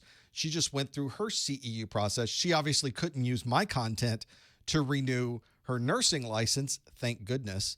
But she had a completely different process on her side to go through and get certified with those CEUs. So she had to take tests and watch content and do those types of things, just like people are doing on this study group right now. I have people that will send me CEU requests that are using the CEUs internally within their company. There are people that are using them to renew other certifications other than CompTIA. And of course, people will use them for CompTIA renewals as well. You have to check the exam or the certification provider to know exactly what they will accept for a CEU and what type of content needs to go into that. But yeah, absolutely. People will send me requests all the time and say, I'm not getting this for CompTIA, I'm getting it for this third party. And it's a perfectly valid thing to do. And in fact, it's encouraged in many cases. Okay, thank you. And so just send in the information for today also to the same email address. The process for getting CEUs from my study groups is it's a different code word in every study group. So you'll have to use the same process, but a different code word every time. Yes. Code word. Yeah. Yes. I have that. Well, thank you so much for taking my call. Thanks for calling. Appreciate that. That's it becomes useful. A number of people have not gone the route of getting CEUs. You can renew your certification in other ways. I did a video recently on how to renew your CompTIA certification in just a few hours. That was the name of the video. If you go to CompTIA and type in CompTIA certification, just a few hours, you'll find my video. Because you could take another third-party certification, you could take a CompTIA certification, you can earn CEUs, and you can do their new CertMaster CE, which is all online, and it takes 4 to 6 hours, and you renew everything you have for 3 years. There's some advantages there. So you don't need CEUs for that. So those things will come into play as well. That might be something to think about. Back to the calls, the 317 area code. Hi, caller. What's your name? Where are you calling from? Hey, Professor. This is Brian Blackburn from Indianapolis, Indiana. Well, welcome, Brian. What can we do for you? I was curious. I'm doing a career transition from the public safety industry into the IT industry, and I'm trying to figure out what would be the best way of getting your foot in the door, because I've learned it's easier to work up to where you want to be if you're already in. That sometimes does help indeed. And one of the things this comes up quite a bit on my site is that people are changing careers and doing other things with their career right now. Many times people are going from one type of industry and they want to get into IT. So they may be moving from manufacturing and they want to get into IT. They're moving from medicine and they want to get into IT, or they're moving from public safety and they want to get into IT. You're bringing to the table a perspective of your industry that most people in IT don't have because they haven't been in that industry. People in IT haven't necessarily worked in manufacturing. Most of us haven't worked in medicine. Most of us haven't worked in public safety. So the best thing you can even do at that point is start using your industry contacts. One of the things I mentioned on earlier study groups is that we tend to hire people we know or people we know who know them. So it's sort of a network of people, this web of people that are connected to each other. So even though I may not know you, I know somebody else who works here who knows you, and they will vouch for you effectively, which brings you higher in the list of candidates. In fact, much higher than most people even recognize. It takes you right to the top of the list of candidates that are here because we can trust you with the job that's happening right here. This is one that you don't want to dismiss. I've had in my career probably 15 different positions. So that's a lot of jobs. I have 15 different things that I've done in my career. Sometimes I have moved from position A to position B within the same company. Sometimes I've moved from company to company. But I think there's been about 15 different jobs if I go back and list them. The first job I got in IT, I didn't know anybody who worked there. I'm not even sure to this day why they hired me, but they did. And I got a job, and from that point on, every other job I got in the industry, all 14 other positions I ever held, I knew someone who worked there. The person I knew wasn't necessarily who I was working with or even the hiring manager, but I knew somebody who worked in that organization. So don't dismiss that. And you're bringing to the table a perspective that's very valuable for IT. Speaking as someone who was just core IT my entire career, I can tell you we lose sight sometimes of what we're doing and why we're there. Because you're working with servers, you're trying to get Microsoft Windows to run properly, you're dealing with security patches every month, you're trying to get through this bug with a DLL, you've got an issue with an application that's not upgrading properly, and suddenly you stop and go, what do we do here again? We sell insurance? What is that? You forget completely there's a business going on behind the scenes. This is one of the biggest challenges of IT, is sometimes we lose that connection to the organization, to the business. It's one of the biggest challenges that the rest of the business has with IT. Like, you guys don't know what we do here. You're not helping us sell insurance. We're trying to sell insurance here, and you're worried about this thing with technology. And that's the part that becomes very valuable for you. I would definitely look into the contacts you have in the public safety industry, whether it's in your neck of the woods or whether it's outside of your area, and start pinging those people, even if they're not in IT, to say, I'm making a move into technology. Who could I talk with in your organization who might be able to give me some advice or tell me where I might be able to go? It's a very small group of people in IT. You see these people all the time. You're connected with these people over the internet. Make sure you take advantage of that. That's one of the best things I can tell somebody who's moving from one industry or to another is don't lose those contacts. They become extremely valuable. And you would be an extremely valuable IT person if you were able to integrate that knowledge into an organization that was focused on public safety. It's just a natural fit. All right. I appreciate your time. Thank you, sir. Thanks, Brian.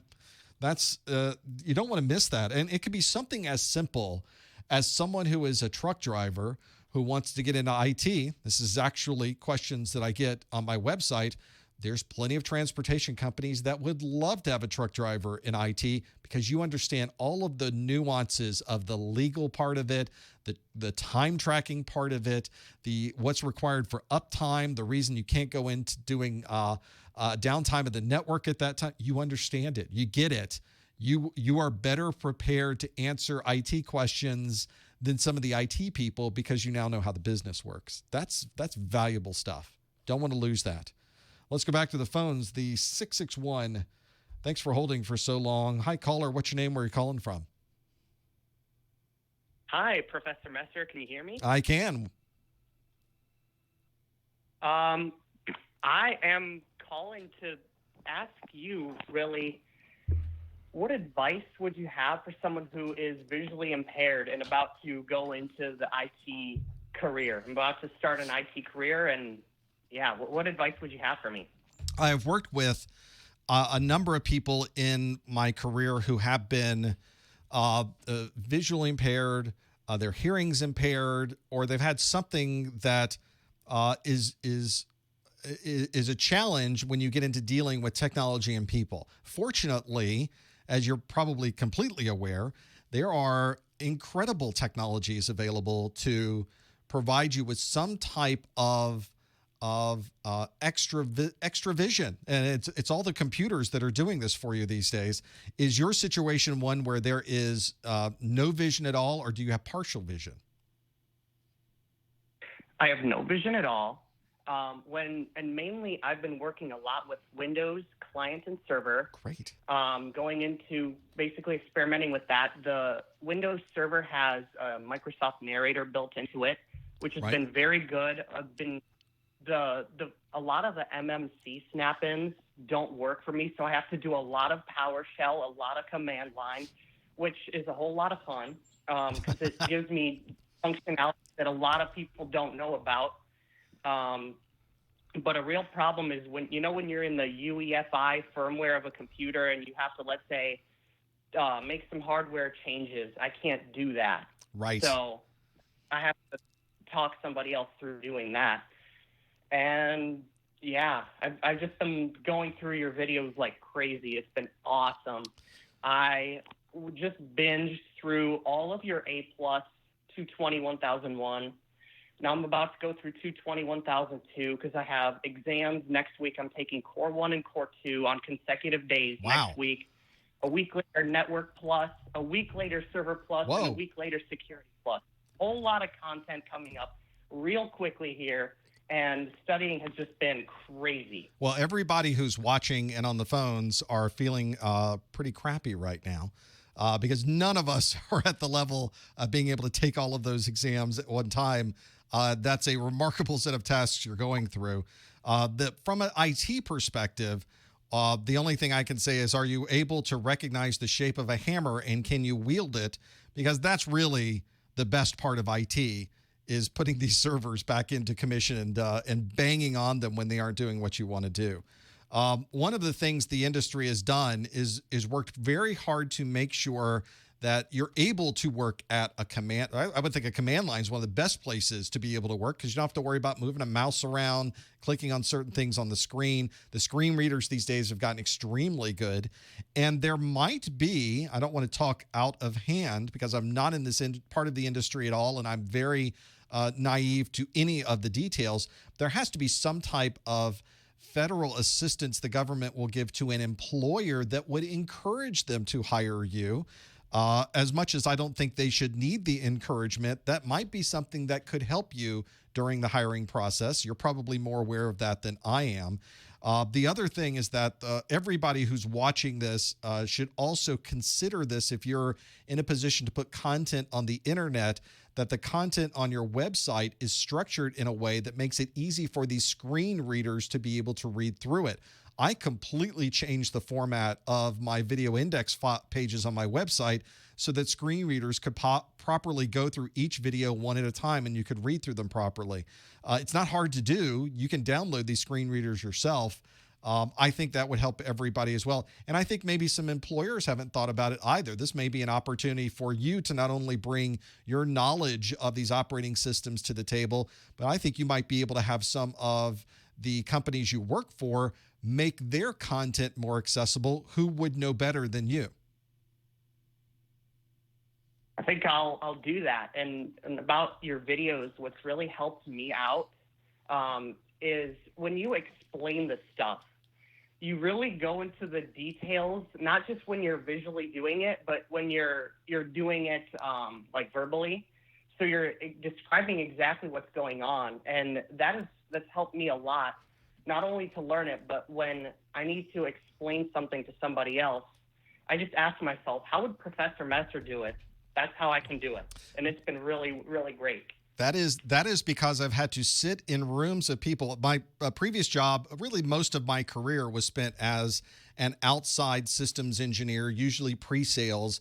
Pretty much what I did was give presentation after presentation after presentation all throughout the day. And many times these presentations involved me demonstrating software on the screen in real time.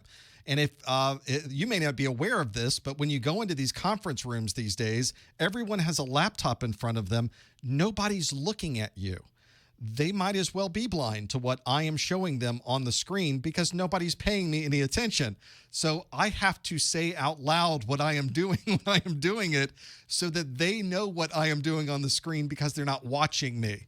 Not all customers were like that, fortunately, but I think that's where I learned some of this is you have to explain to someone, I'm going to type this in at the keyboard just so you can hear that I'm doing that, even though you're not watching me do it on the keyboard. So I'm glad some of that was able to translate at least into these videos.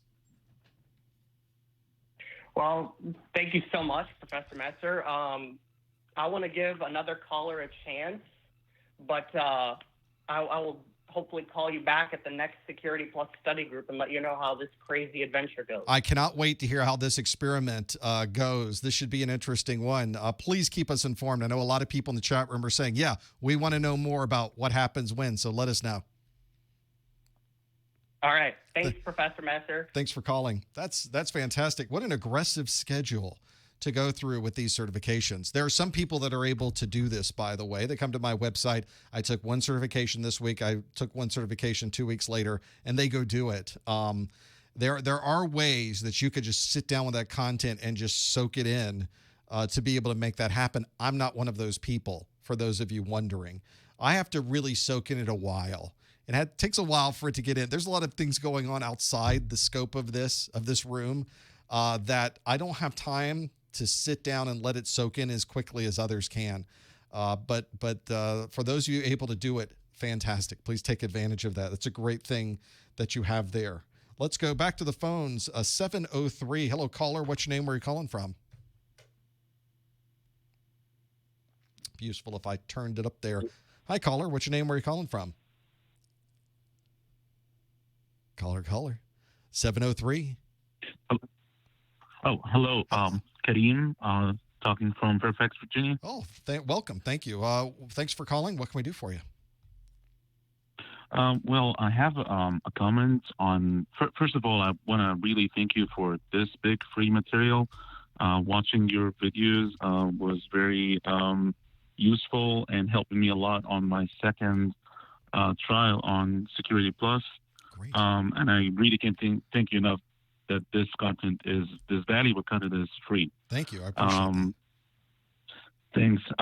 But I just have a comment on one of your advices, which is to keep the performance-based question to the end. Well, I did it partially. I actually did most of them except one. I kept it to the end. And the reason I didn't really like doing that, and I'm using actually your video or YouTube channel as a place because I know maybe someone from CompTIA would listen to this feedback that they hide, whether intentionally or unintentionally, the timer from the simulations. This is not really good. And I actually did answer the question, but with just like checking before I submit the answer, if I'm missing anything, if I left anything. And literally, it sounds drama, but it's real. Literally, I was going to hit the done button, and then the time cut me off, and I got 710, and I think if I answered that question, I would definitely pass. That is frustrating. The Security Plus exam, by the way, it's so tight with time frames. You got 90 minutes, 90 questions. You're absolutely right. The time management is a huge, huge part of that. That's got to be frustrating. It is, and especially hiding the timer, it makes you like I forgot that I have 3 minutes left. Otherwise, because the question was very easy. I think I'm not allowed to say what was in the question, but the question was so easy, something I know. I would have done it very quickly before the 3 minutes in, but you lose the sense of time because there's no timer. I'm not sure. Maybe you can advise me if I can ask the testing center to put like an analog one, like a external timer on the disk. I don't know if I have the option to get that or not, but I'll definitely try to think of something the next time. That's an incredibly useful tip. Thank you for even mentioning that. And I don't have any specific ties to CompTIA and what they're doing, but I do talk to people there occasionally, and I will bring that up next time I talk to them. Thanks. Any advice? Because also the same question had a technical error, that it had like servers you have to click on, get some information. And when you click back and you want to go put this information in the place you should put it in, when you go back, it kicks you out of the question. Oh. And any advice on how I can make a complaint or anything I can do, like it sounds very unfair. I almost passed. There is a number you can call it at both Pearson VUE. I would let CompTIA know from their main phone line or their main email address your experience that you had on the exam with this. It's difficult because you don't have direct access to people who can actually tell you what they're able to do to solve these types of problems. You're dealing with kind of the front end help desk that's taking these tickets, and all they're really going to be able to tell you is thank you for your submission. We will pass the information along, but there's no way to track it, and you'll never know if folks are able to see it. I think I want to believe that folks in CompTIA do read these comments from the exam, and if you've run into a particular question that ran into this kind of problem, CompTIA is going to want to know about it because Pearson VUE is the one providing the exam. It's two different entities. And then Pearson VUE is the one that has their software running on these systems that is not working properly. And CompTIA is paying Pearson VUE some good money so that these exams to run perfectly smoothly for you, and they are not. So I would hope that CompTIA would shake their finger at them and say, you need to fix this and get it working properly. I don't know that it helps you any, but your input could help the next person down the road. Okay. My last question, very quickly. I'm asking for an advice, or actually, I wish more from you. If nothing legally will stop you from give us more performance-based question, or actually even the regular questions, because I have done A+, the 901, 902, and I passed them, and I'm now certified. Comparing the questions I got. The MCQs I got, the type of questions I got on the Security Plus versus the A+, many of them are so long. It takes time to read. Yep. So your videos put me this time, my second retake. I was really doing the exam in a different way. I have understanding, I have confidence, and I have to give that credit to you. But the way they ask questions and the very long questions, it sounds like I needed more practice exams, at least to work on my time management skills. So I will speak of many people that watch you. We really wish from you practice exams, whether you want to put it in it's priceless. So whether you want to put it in a new book or new notes or anything, we will definitely put the money for it because it's worth a lot. But we need from you as the technical information, the great technical information you put in our heads. We really need help from you from time management. So whether you want to give us advice for websites to use, or if you make one, I'm one of the people that really trust you and trust your content. So I wish actually to get it directly from you. Performance-based questions, regular questions, time management skills. This is probably one of the biggest number of requests I get is that type of content. And for those of you that will watch me over time, I tell you, get a good book, watch some videos, get some Q&A, and get some hands-on. Well, I've got the video part. I'm not planning to write a book, but there's plenty of great Security Plus books out there you can get. The place where I think the industry is not doing a great job is providing you with some sample questions that have the same difficulty level and feel as the questions you would get on the exam. I don't think it's appropriate for people to get actual exam questions, but I think it's perfectly reasonable for you to have some type of questions you can reference so that you understand, and you mentioned it perfectly, there is a different cadence, a different style to the Security Plus questions. Something was different when they wrote the questions for that exam from the A+ and the Network Plus. The questions are a little more complex. They're certainly more wordy. They are asking the information in ways that you perhaps would not be expecting. It's not that the questions are hard to understand. They are simply written in a different way. And I think it would help people if they got a feel of the cadence, of the voice, of the style of the exam before walking in. And so that is exactly what I am planning, is what you are mentioning. I'm already well along the way of creating this for Security Plus, but my plans are to create it for all of the certifications I'm working on, and maybe even others, is to have some sample tests. So 90 questions, 5 performance-based questions, 85 multiple choice questions that have the same style and the same cadence and structure that you would get on an actual Security Plus exam without duplicating or spoiling anything about the exam. I want you to walk into the exam and take the exam sight unseen, but I want to give you at least something that prepares you. That's my plan. It's something that is currently, I'm on the process of writing this. There's content on the page, but we're not quite ready to release it yet. It will probably be later this year, this calendar year. Okay. But it's something that you Good need news and everybody maybe for else other needs people to. than me. But yeah. I have to take it in 2 more weeks. Well, please wish me luck. And by the way, I like you using the Stargate terms. So thank you for that, because it adds some smiles to the studying. Well, thank you very much again. Thanks for catching it. Not everybody understands. What do you mean teal'c? What are you talking about? That's thank you for that. That keeps me interested in it too. I appreciate the call. Yeah, thanks. That's, some of you don't know that. There's some things in there. The names are kind of hidden in there. The references are hidden in there. It's just something I use to amuse myself. I can't help it whenever I do that. Quickly in the chat room, because we got calls that are lined up. Thank you for holding for so long. There used to be Windows courses on my site. In fact, there used to be Windows 7, configuring Windows 7 course from Microsoft, which was pretty good. It was pretty well accepted. Will I be doing that again? I want to have a lot of different kinds of course materials from a lot of different organizations. I know a lot of what I focus on now is from CompTIA. Some of you have seen there's a Cisco book that I have. I'd love to do some Microsoft books. I'd love to do more books that have maybe cloud-based technology, since those are so important these days.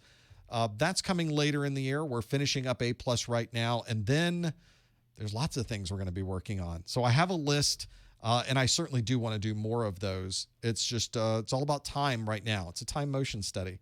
And right now, there's never enough of it, is there?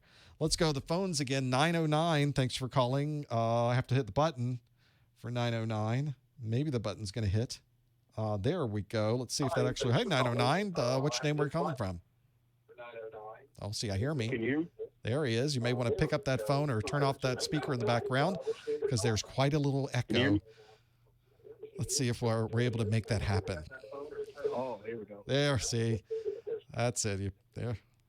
Hi, caller. Which name are you calling from? Phoenix, Arizona. Hey, Phoenix, Arizona. What can we do for you? You might want to turn that off in the background. There's about a 10-second delay, and you're just... Hey, I want to pass my Security Plus.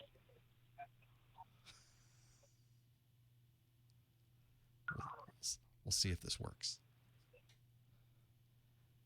Maybe it won't.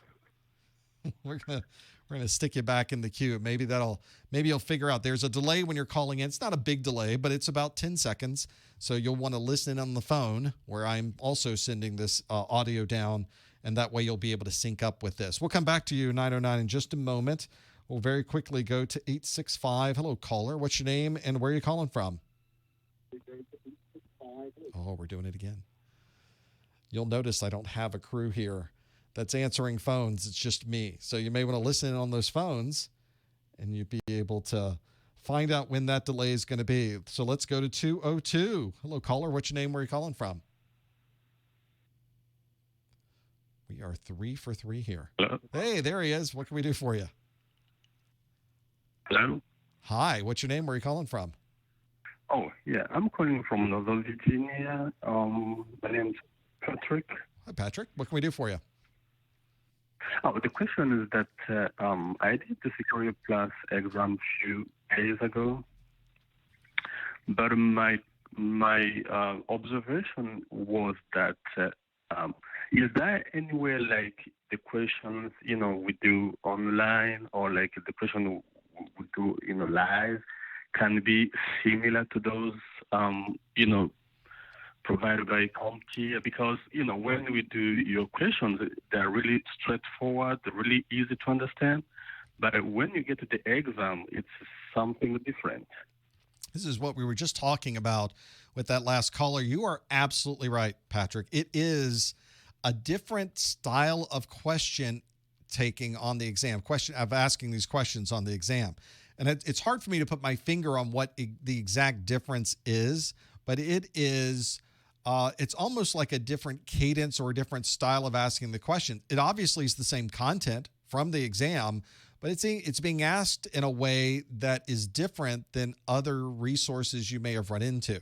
When I ask questions on my study group, or mostly for Security Plus, it's asking questions on the study group, I'm trying to see if you know the basics of what you were able to read and how to implement it. But I don't have a way to put it in the CompTIA term or the CompTIA writing style.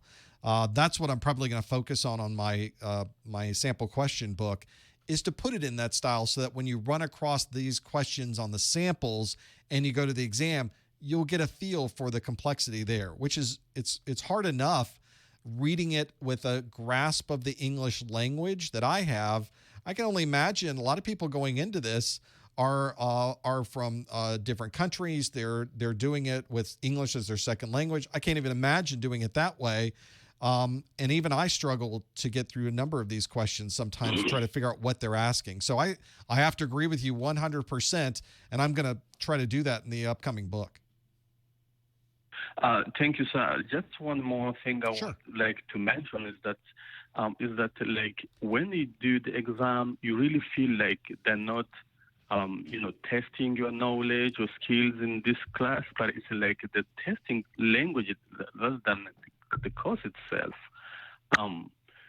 Like you feel like, is this what I did? You could find something similar to what you learned, but to be honest, if the questions were like straightforward, many people could have passed this test. But the problem, they're not focusing on the skills or the knowledge. It's just focusing on something else, like language.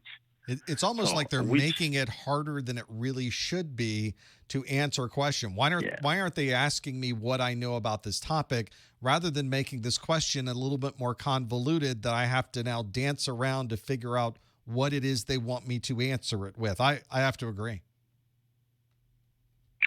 All right. Thank you, sir. And maybe they should add one more objective about how to understand the language. That should be added into the objectives. I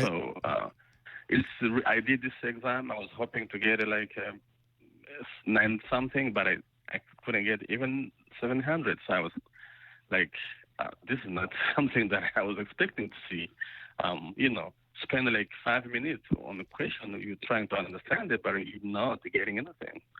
I think that's a pretty good observation. I love the idea of having a section of the exam objectives that helps you understand how they're going to ask questions on the exam. The best I'm going to, like people in the chat room, translating CompTIA. That's the next CompTIA exam section. Not a bad idea. And I'm effectively trying to write that in my new book because, as you've mentioned and the previous caller mentioned, it's a significant problem. So hopefully we'll be able to address it. Oh, thank you, sir. Thanks, Patrick. I appreciate it. That's frustrating, though. You think you know the content, you're familiar with it, and then you get these questions on the exam. Security Plus is the one that does it the worst. That's the most challenging, I think. You have to kind of understand, what are they trying to ask of me in this question so that I'm able to answer this question. This does come in a bit of a challenge to make that happen. Let's go back to 909. Hello, caller. Hello, caller. Oh, now we're doing it here. What can we do for you? Hi, my name is Will from Phoenix, Arizona. Hey, Will. Thanks for calling. What can we do for you? Hey, I just wanted to say something to the caller with the vision impairment. Oh, yes. And I was wanting to say, hopefully he's still listening. My IT manager, is visually impaired as well. So I was wanting him to just keep going because my manager has done it. He's at the top of the company. Only person above him is the president. So that's very doable. Are there particular technologies you see him using or things that are giving him a little more visibility into the things that he's not normally able to see? Yes, at my company we use Dragon. He uses Dragon to Okay. type with a microphone for emails and documents and things like that. And Windows integrated voice activation for working on servers and things like that. And then if he has issues, sometimes he has issues with certain colors, and he'll call me in there and I'll help him with the colors and things like that. But he's been doing this for 21 years and he's visually impaired, so it's very doable. I just wanted to say that to that the last caller. That's great 2 callers information. ago. Fantastic. Also wanted to say that I passed my Security Plus last month. Nice. And I used just your videos. There was no books, nothing. So I want to just give a real heartfelt thanks to you and your videos. I got your course notes, and that's all I use, your YouTube videos and course notes. I passed last month. Oh, it's great. And I just Congratulations. want to say thank you so much. Well, you're very thank you welcome. so I much. will say though, that's as you're probably aware in my introductory video of Security Plus, I say that's probably not the best way, because I recommend, of course, you get a book, you do Q&A, you get some hands-on, but sometimes just seeing it happen helps a lot. And quite honestly, you were the one that did the hard part. You're the one that had to take the exam and pass that. So congratulations. Oh, thank you. Yes, yes. Oh, and examcompass.com, I took a lot of practice tests as well. So thank you so much for that. Perfect. I started my job as security assistant cybersecurity at my company. My question to you is, do you have any advice for handling users that absolutely hate IT security? Like we don't allow USB to be put in, you know, things like that. And my users are driving me crazy. That would drive me crazy, and I can empathize with what they're having to go through because it's so convenient. You got your USB key, you slide it in there. I can take my docs home. I can work on them when I'm at home. I can bring them back. Obviously, a significant security concern to have even that capability on someone's system. And it is, as you will find, and have probably already found, it is a constant and ongoing challenge to find that middle ground where you are providing your company with the security you need to keep their data safe, but you're also allowing users to be able to do their job. Ultimately, they need to be able to get things done. And if you end up being, very often, the person in security ends up being the one in the middle, blocking them from performing a function like using their USB flash drive, you're seen as the bad guy. And so sometimes there are middle grounds that you could find to be able to get through this. Maybe there are corporate sharing. In my past environment, we weren't able to use USB keys, but we were able to store information on a secure cloud-based storage like Box. Box.com is what we happen to use for that. So there were ways that we could share data. Sometimes it just takes a conversation. What are you trying to do? Why do you need to use a USB? Could we do it a different way that's more secure so we can make sure that everything stays safe? And sometimes you can find that middle ground. You will end up being the babysitter. You will end up being the referee. You will end up being the middleman, having the negotiations at the negotiation table. And it's just a normal part of the job. And the better you are at talking to people, at finding out what they're trying to do, at being pragmatic and non-judgmental and very neutral as to what's going on and really trying to find the right solution, the better everyone will respect you. Don't ever draw a line in the sand and say never, because that's what's going to kill you. Ultimately, have some flexibility and keep the conversations going, and I think it makes everybody happy. Awesome. Thank you. I appreciate that. Thanks, Will. I appreciate the call. Okay. Thank you so much. That's always good. When you're in security, not insecurity, but when you are in an IT security position, you are the mediator. You have a task, and you got to keep things safe. And your position politically in the organization is a fluid one. In some organizations, you have very little control. In other organizations, you have a lot, but you have to know how to wield it properly.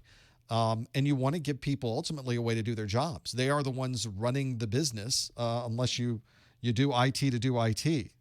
That's one of those things. Let's try again the 865 area code. Hi, caller. What's your name? Where are you calling from? Hey, Professor. It's Darren from Tennessee. Hey, Darren. Thanks for calling. What can we do for you?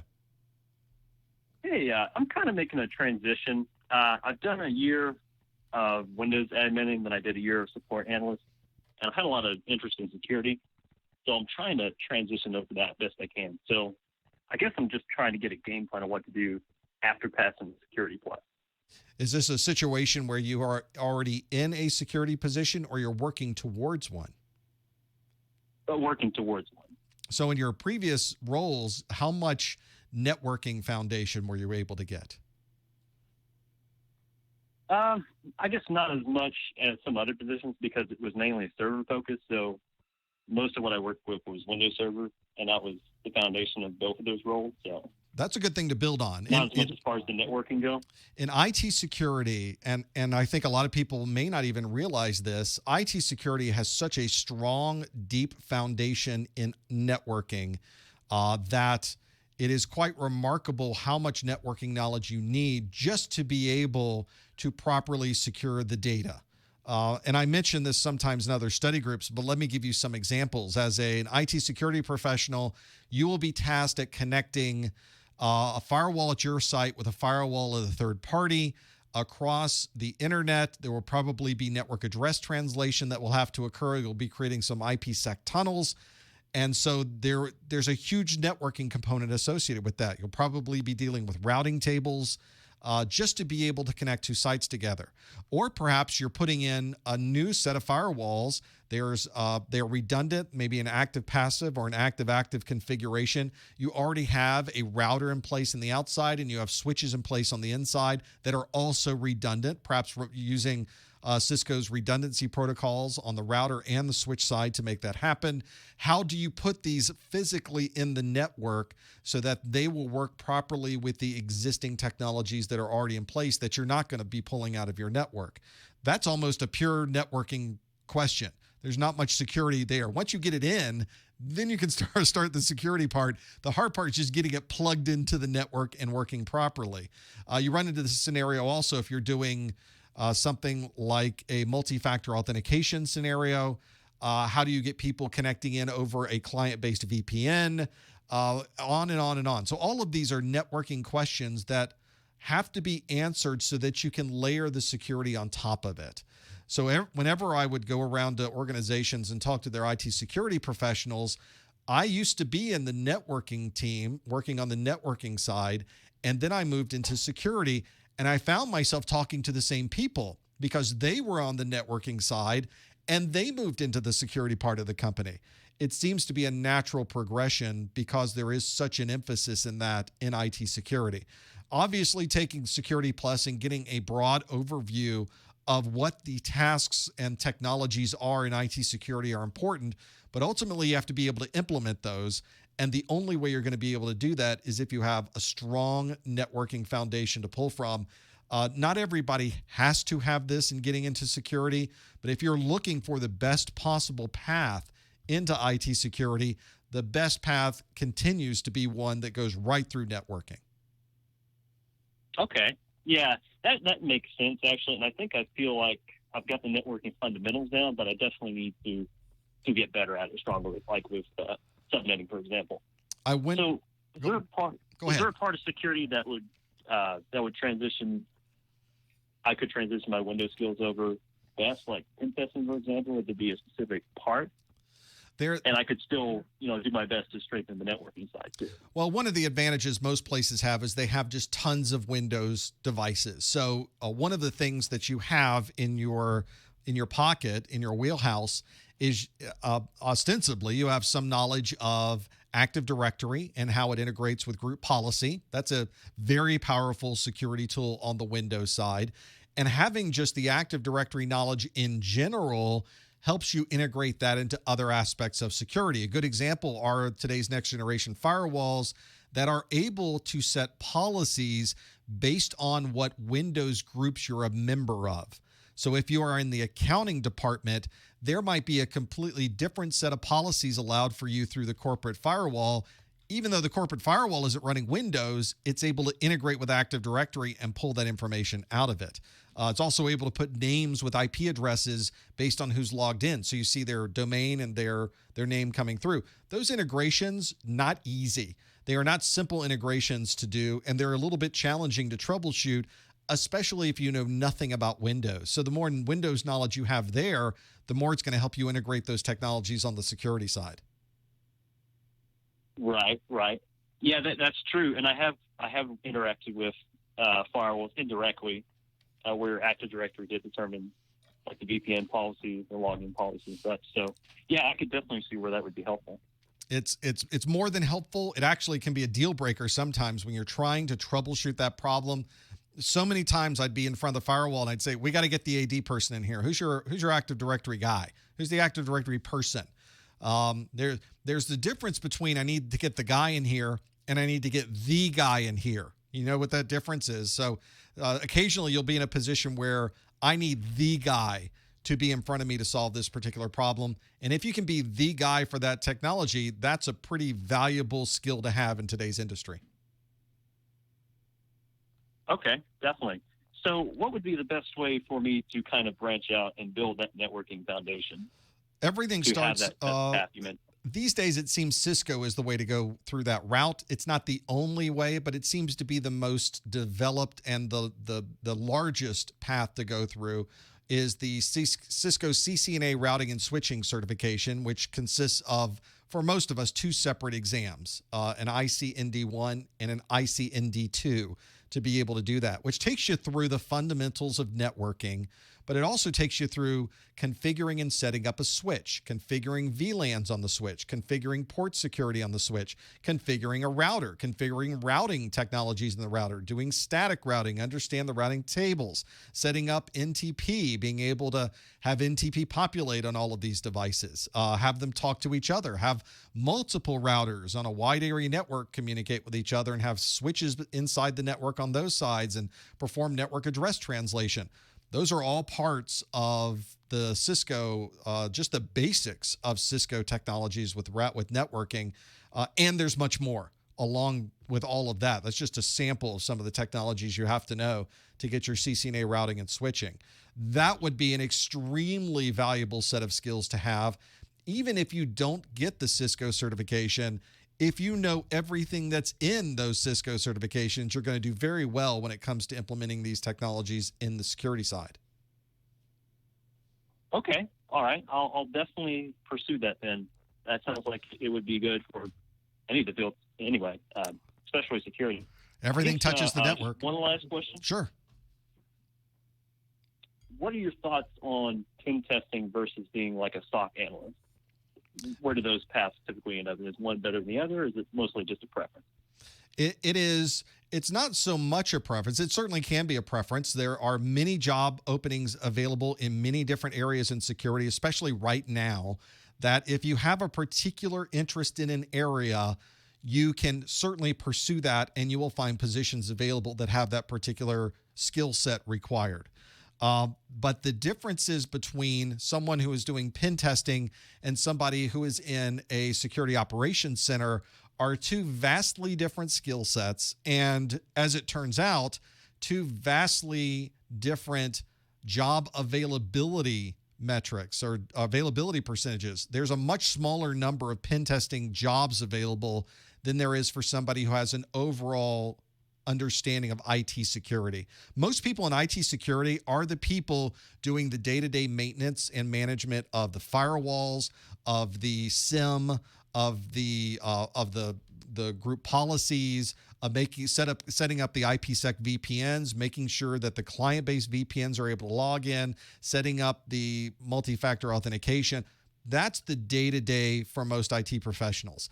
The pen testing is more of a specialized skill set within security that has a much smaller number of jobs available.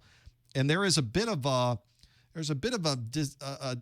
disconnect on the internet. It seems like pen testing is the sexy, here's what you want to do in security. Here's a pen testing a pen testing certification. Here's the pen testing college at the pen testing university that teaches you pen testing, and you can go get a pen testing job.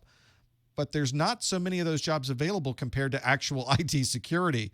So it almost becomes a disservice on the internet to point people down that particular path. I think people do that because it gets clicks. It is sexy. It is interesting. It is, who wouldn't want to do that? Break into people's systems and travel the world and whatever that pen testing job has. It's just that the difference in number of jobs available is vastly different. You'd be better off learning those fundamentals of security and getting a job in a security operations center, and from there jumping off into some other segment of security than you are starting with pen testing. It just seems like an odd way to get into security, and more of a disadvantage trying to get into security that way than perhaps something like a security operations center might be. Okay, hey, that clarifies a lot. I did notice what you're talking about too. It was like pen testing is the sexy thing, and it says, go do that. And then when I do the job searches for that role, like there's not that much available for that. Yeah, it's not saying there isn't any jobs available for that, because there certainly are. And there's an increasing number of jobs available in any segment of security right now. But if you don't already have a job in security, wouldn't you want to shoot for the best possible percentage at getting a job? And the best possible one is probably not going to be on the pen testing side. Right. And the first thing is getting work in the first place, and then maybe you can try for that later down the road. You can go anywhere in this particular market. IT itself gives you the ability to go do anything you would like to do. So just getting that first job is a huge hurdle you have to get through. Once you get that, follow your interests, and you're going to do fine. All right. Well, great advice overall. I appreciate it. I will definitely pursue the Cisco side of things and build that network foundation, and then get the fundamentals down. That's great. I appreciate it. Thanks, Darren. A lot of great advice. I appreciate the call. Thank you for calling. It's a challenge when you're trying to find, what do I do first? Don't worry so much about the 3 or 4 or 5 jobs down the line. What do you want to do next? What is the next thing you need to do? And sometimes starting in a broader security role will take you down the path of getting to that very narrow security role that you're working on. Becomes a challenge to make that happen. 252 area code. You've been holding forever. Thank you so much. What's your name? Where are you calling from? How you doing? This is Bill Murray from Kodiak, Alaska. How are you doing, Professor Messick? Welcome, Alaska. Thanks for calling. What can we do, Bill? All right. I just want to get your opinion on 2 quick items. CompTIA's had their version of stackable credentials where you have multiple certifications with them. I want to know what your opinion is, and how are they being fair when it comes to the job market? I don't see anyone looking for them, and I don't think that I just have a weird opinion on those. And also, where would you consider getting good training for the Cloud Plus? I don't think you have an odd perspective of stackable. I think your perspective of stackable is exactly what the industry has found with stackable certifications too, which is it's nice that we as a certified group of people can talk together about what stackable certification we have, which is I've got them up on the screen for the people who are watching. For example, if you have a cloud professional security, you have the security and the CISA, you're a CSAP or a CompTIA Security analytics professional. If you have, let me find the other ones that are in here. If you have Network Plus and Server Plus, then you're considered to be a CompTIA Network infrastructure professional.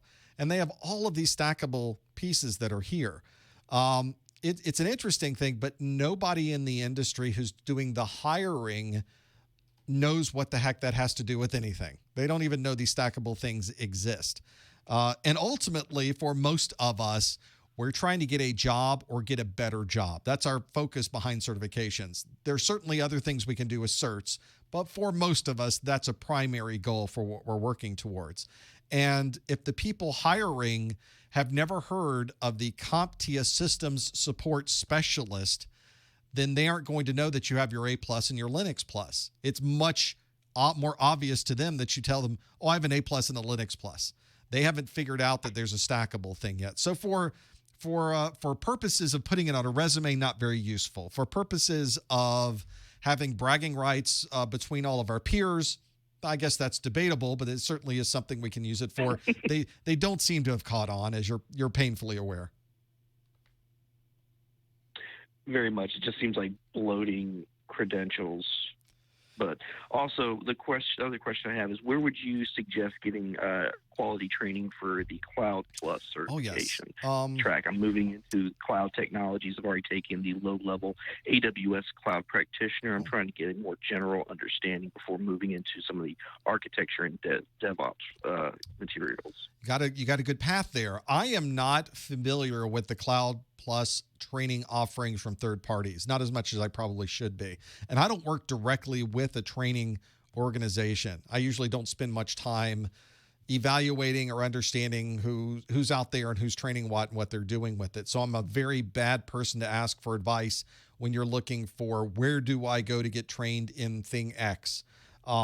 Usually the big ones that are on the market are sometimes the best ones to go with. But I can tell you, having taken, I don't know, 1 million training classes from third parties in my career, that's sometimes hit and miss as well. You think you're going to a big player in the industry. They've got a big name. They've got 100 training classes going on around the country on the same day that you're taking yours.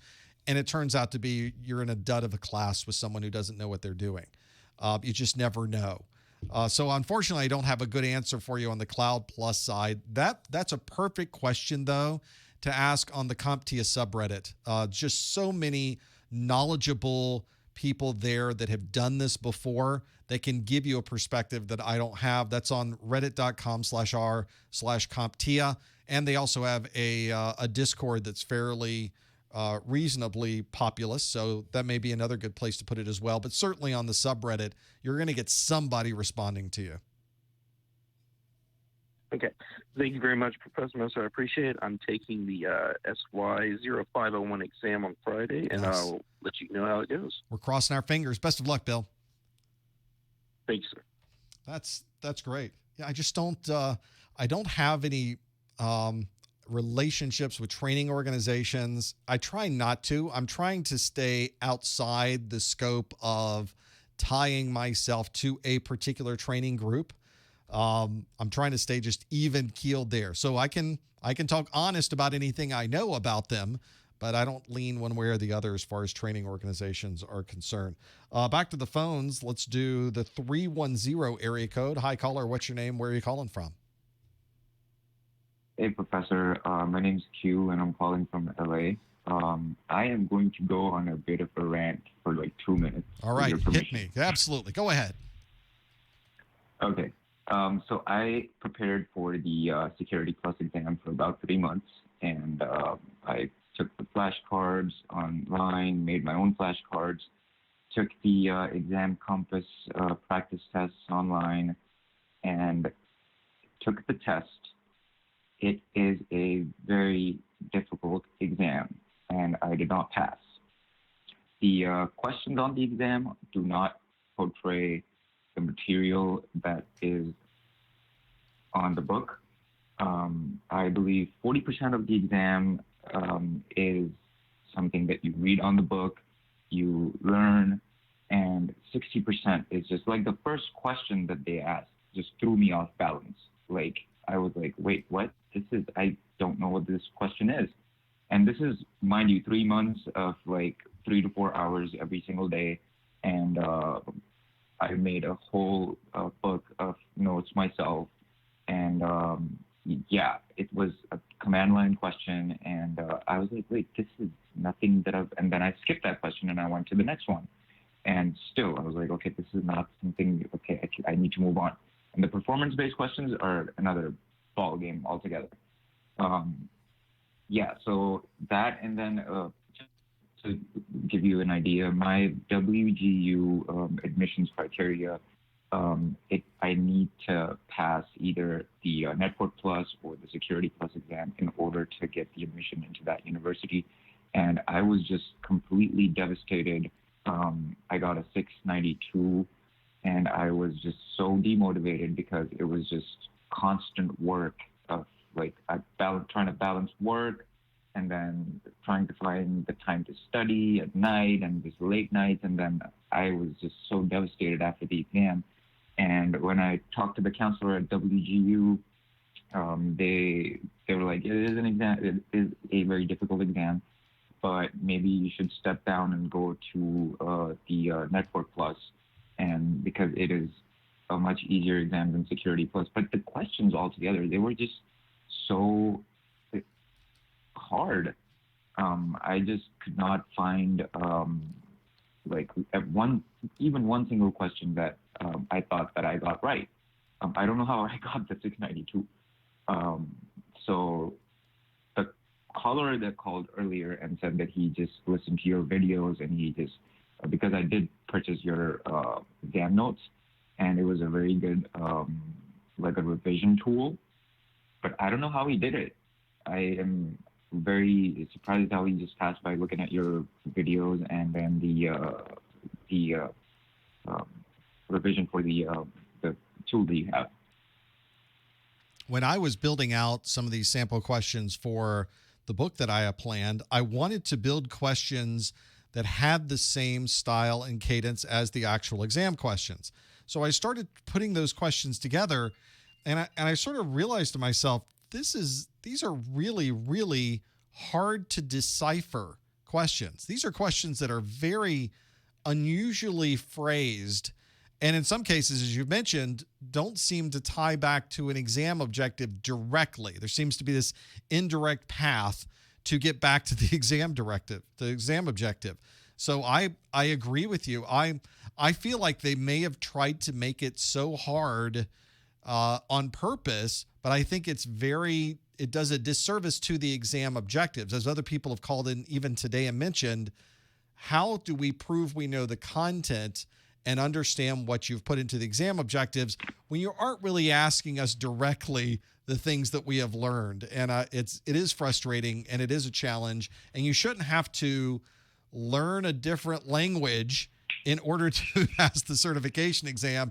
You should just have the certification exam, ask what you think you know, and be able to pull that out. And it's simply said, and I realize it's a challenge for anybody writing a certification exam to do that, but it seems like they may have gone a little overboard on Security Plus, and now we have to kind of spend time, as other people have mentioned, going through an entire section on how to take the exam, which seems like something you shouldn't have to do.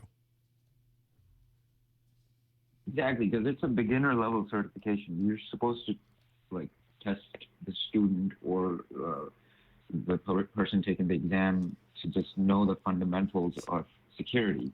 It's not supposed to be a performance-based, I would imagine those questions in another level, not Security Plus. You're supposed to test the beginner level ideas, and if you have the fundamentals right, if the theories are right. But that was just not the case, and I was completely thrown off balance. And I honestly, I did not want to sit through the exam at one point. This is sort of an ongoing challenge that everybody's having with this. And I don't want to make people in the chat room, people going, oh, maybe I shouldn't take this exam now. But that's not the situation. You need to understand what you're getting into when you take this exam.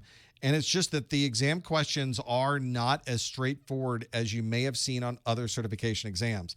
I've also taken certification exams, though, that are higher level in the security world, like the whatever they call the PCNSE or whatever that higher level Palo Alto Network certification is. And they're very straightforward questions. They're asking you questions on how to solve a particular problem with security. So that's one of the things that I think is also something you just have to think about when you're going into the exam. But I appreciate your perspective of knowing what we should do with that. That's the real challenge of figuring that out. So I appreciate your input. I don't know that I have an answer for you or can guide you anyway, but maybe some people hearing this will at least know that it's more that they need to study for when they go into the exam. Yeah, that was the whole point of me calling and waiting all this time to let people know that you really, really have to study twice as hard for this exam to actually pass. or maybe if you have experience going like from an IT background and then you take the exam, it's probably easier. I have no IT experience, and when I took the exam, I just felt like I was just, like in a very difficult situation. Yep. Last thing, should I take the Network Plus, or is it going to be the same way? Because I'm at a point where I'm like honestly deciding if security is for me. The Network Plus exam is a lot more straightforward. It does not have that convoluted, weird language thing happening in it that Security Plus does. It's not a simple trivia question exam, but it seems to be more straightforward. I think networking tends to make itself a little more straightforward than Security Plus tends to do. Security Plus very focused on policy and procedure, and in fact, there are no command lines in Security Plus. Network Plus, there absolutely is. There's troubleshooting, there's understanding the technology, there's copper cable, there's fiber. Those types of things are a little bit different. So that's where that comes from. I think that's where you need to focus on with Network Plus, and I would categorize it as being a little bit better on the Q&A side. Okay, and so there were a lot of questions on log files, and there's nothing online that I could find that would relate to those questions. Would you say that you have some material, or well, of course, in my video, I have a whole video on log files. There's a section in the objectives on log files. In previous study groups, we've taken apart a log file and tried to determine where that log file, how you can use it, what you can see inside of it, answer questions on it. Those are important things on the Security Plus exam, and I absolutely address that in my videos. You can never get enough log files, though, and for some of you that have done this, I would really recommend that you go into the internet and search for demonstration firewalls and demonstration IPSs, because usually there is a guest login that you can use where you're logging into a device where actual data is running through it. So that may be a great way to be able to run through and do this. I think I would recommend that if that's what you were doing, because then you can get log files from many different kinds of devices. Okay. All right. Well, thank you for the time, and I am pretty much halfway through with the Network Plus, and it seems a lot easier than security. And I'm not really let down, but it was just very disappointing the way they were asking questions on the exam, and I just wanted to call you and let you know and kind of, vent. And I appreciate the call, and I think other people do need to understand these experiences that people go through on the exam. So I hope networking works out a little better for you. I think it will. Okay, thank you so much. Thank you. Appreciate the call. And don't get discouraged. I remember having to take one certification exam 3 times before I passed it. And it was more of a situation where I didn't have the foundational knowledge, and jumping into the exam was extremely difficult for me. This may be exactly the same thing this particular person's going through. You may find once you get through with Network Plus that a lot of things on the Security Plus make more sense now. So those types of things occur as well.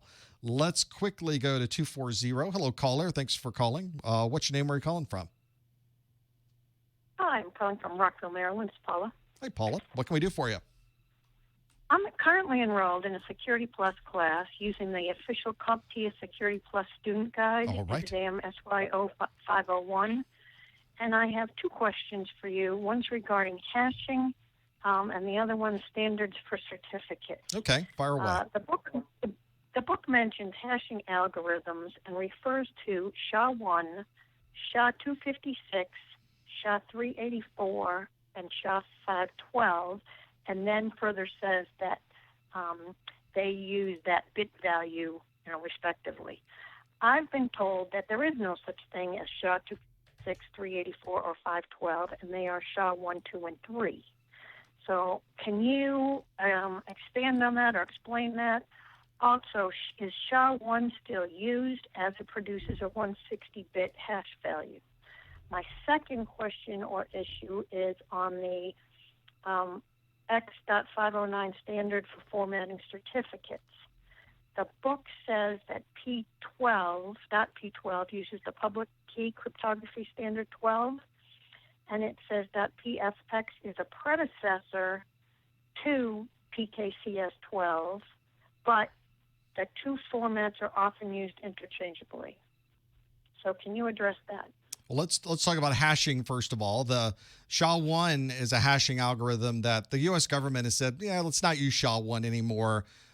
They did find that it was not sufficient enough to create the randomization they wanted to see in the certificates or in the hashing. So you will see higher levels of SHA being used. And in the industry, we tend to colloquially refer to the strength of an algorithm in the terms that we use. So even though we say SHA-2, some people will say SHA-256 because it happens to match up with the number of bits that are there. There is no specific way to say it or specific standard to say it. So if people wanted to be a bit pedantic, which I know hard to believe happens in this industry, they could say, no, there's only SHA-1, SHA-2, and SHA-3. That's it. There's no other ones. You can't call me anything else. That's their name. But the reality is we sometimes do refer to them in the size, in the bit strengths, just so that we know everybody's talking about the same hashing algorithm when we talk back and forth. Most of the time, that's not an issue. The hashing algorithm is well laid out. We know which ones people are using, so we're able to perform the same hash on the other side and evaluate that. For the purposes of the exam, you're not going to have any problem differentiating between those. They're not going to ask you what the differences are between SHA-2 and SHA-512. That's not something that's going to be a concern. It sounds like to me you've got the grasp of it. If you're at the point where you're now trying to differentiate how we're fighting in the industry over what we call these things, you are doing just fine in this list of things. So don't worry about that piece too much. The other one is certificate formats. You had asked about the cert formats that are used. And quite honestly, they are spoken about so broadly on the Security Plus exam. And you probably saw this in your book itself, that how we're using the different certificate file formats is different depending on what you're using it for. And part of the problem, and I found this when I was researching for that particular section of my certification videos, is that it is difficult to differentiate between these two because they are used in so many different ways. PKCS 12 versus Microsoft's PFX format, they're so similar to each other. One was built off the other one. It's something that I think Microsoft probably uses the most in the PFX format. I don't know if I've ever used a P12 file, but I'm sure something out there is using that. It would make sense that something that was non-Windows would probably use a P12 file to put the public and private key in and be able to send it across to someone else in an encrypted form or with password protection. At that point, you're a little out of scope for Security Plus. For the purposes of the exam, they really want you to have a broad understanding of these file formats and when they might be used. But as you found, there may be some of these where they're just not used at all. And so they're spoken of very broadly in these broad strokes to be able to make it work. Don't worry so much about the specifics on that. I think you have the information you need to be able to answer questions on that for the exam. Okay, great. Thank you. And I'd like to echo other callers' comments that the videos are outstanding, very helpful, and we appreciate all your efforts in helping us to achieve. I appreciate it, Paula. You're the one doing the hard work, so best of luck with those exams. All right. Thank you very much. That's always a challenge. And in the industry, we do tend to do this, by the way. We do tend to call certifications or different types of technologies with different names. So people will refer to things like SHA-1 as with the number of bits to make that happen. So if we were to break it down, let me make sure I don't speak badly about these different SHA formats, just to give you a perspective of just the nonsense that we talk about when we talk about SHA-1, SHA-2, SHA-3, is that there are really sub-SHAs within them. Here's what I mean by this. This is just an example from Wikipedia where you have SHA-1, which is 168 bits, SHA-2, which can be all of these different formats using different operations, which have a different block size and number of rounds, which is different than SHA-3, which could be SHA-3 224, which is different than SHA-224, which uses the same output size and number of bits, but has a different internal state size and a different block size using a different number of rounds with a different number of operations. Don't worry about that piece of it. Understand the SHA format. Understand there are different flavors of SHA that are using a different number of bits. Understand that it's hashing and how hashing is important. Understand who uses this format, U.S. federal government. Understands how people are able to take advantage of these different formats and the flexibilities, but in no way do you need to understand that chart. Thankfully, you did not need to understand that chart to pass your Security Plus exam, or probably really many other security exams. That's deep into the minutia, and stay out of the weeds, and you're going to be just fine on that.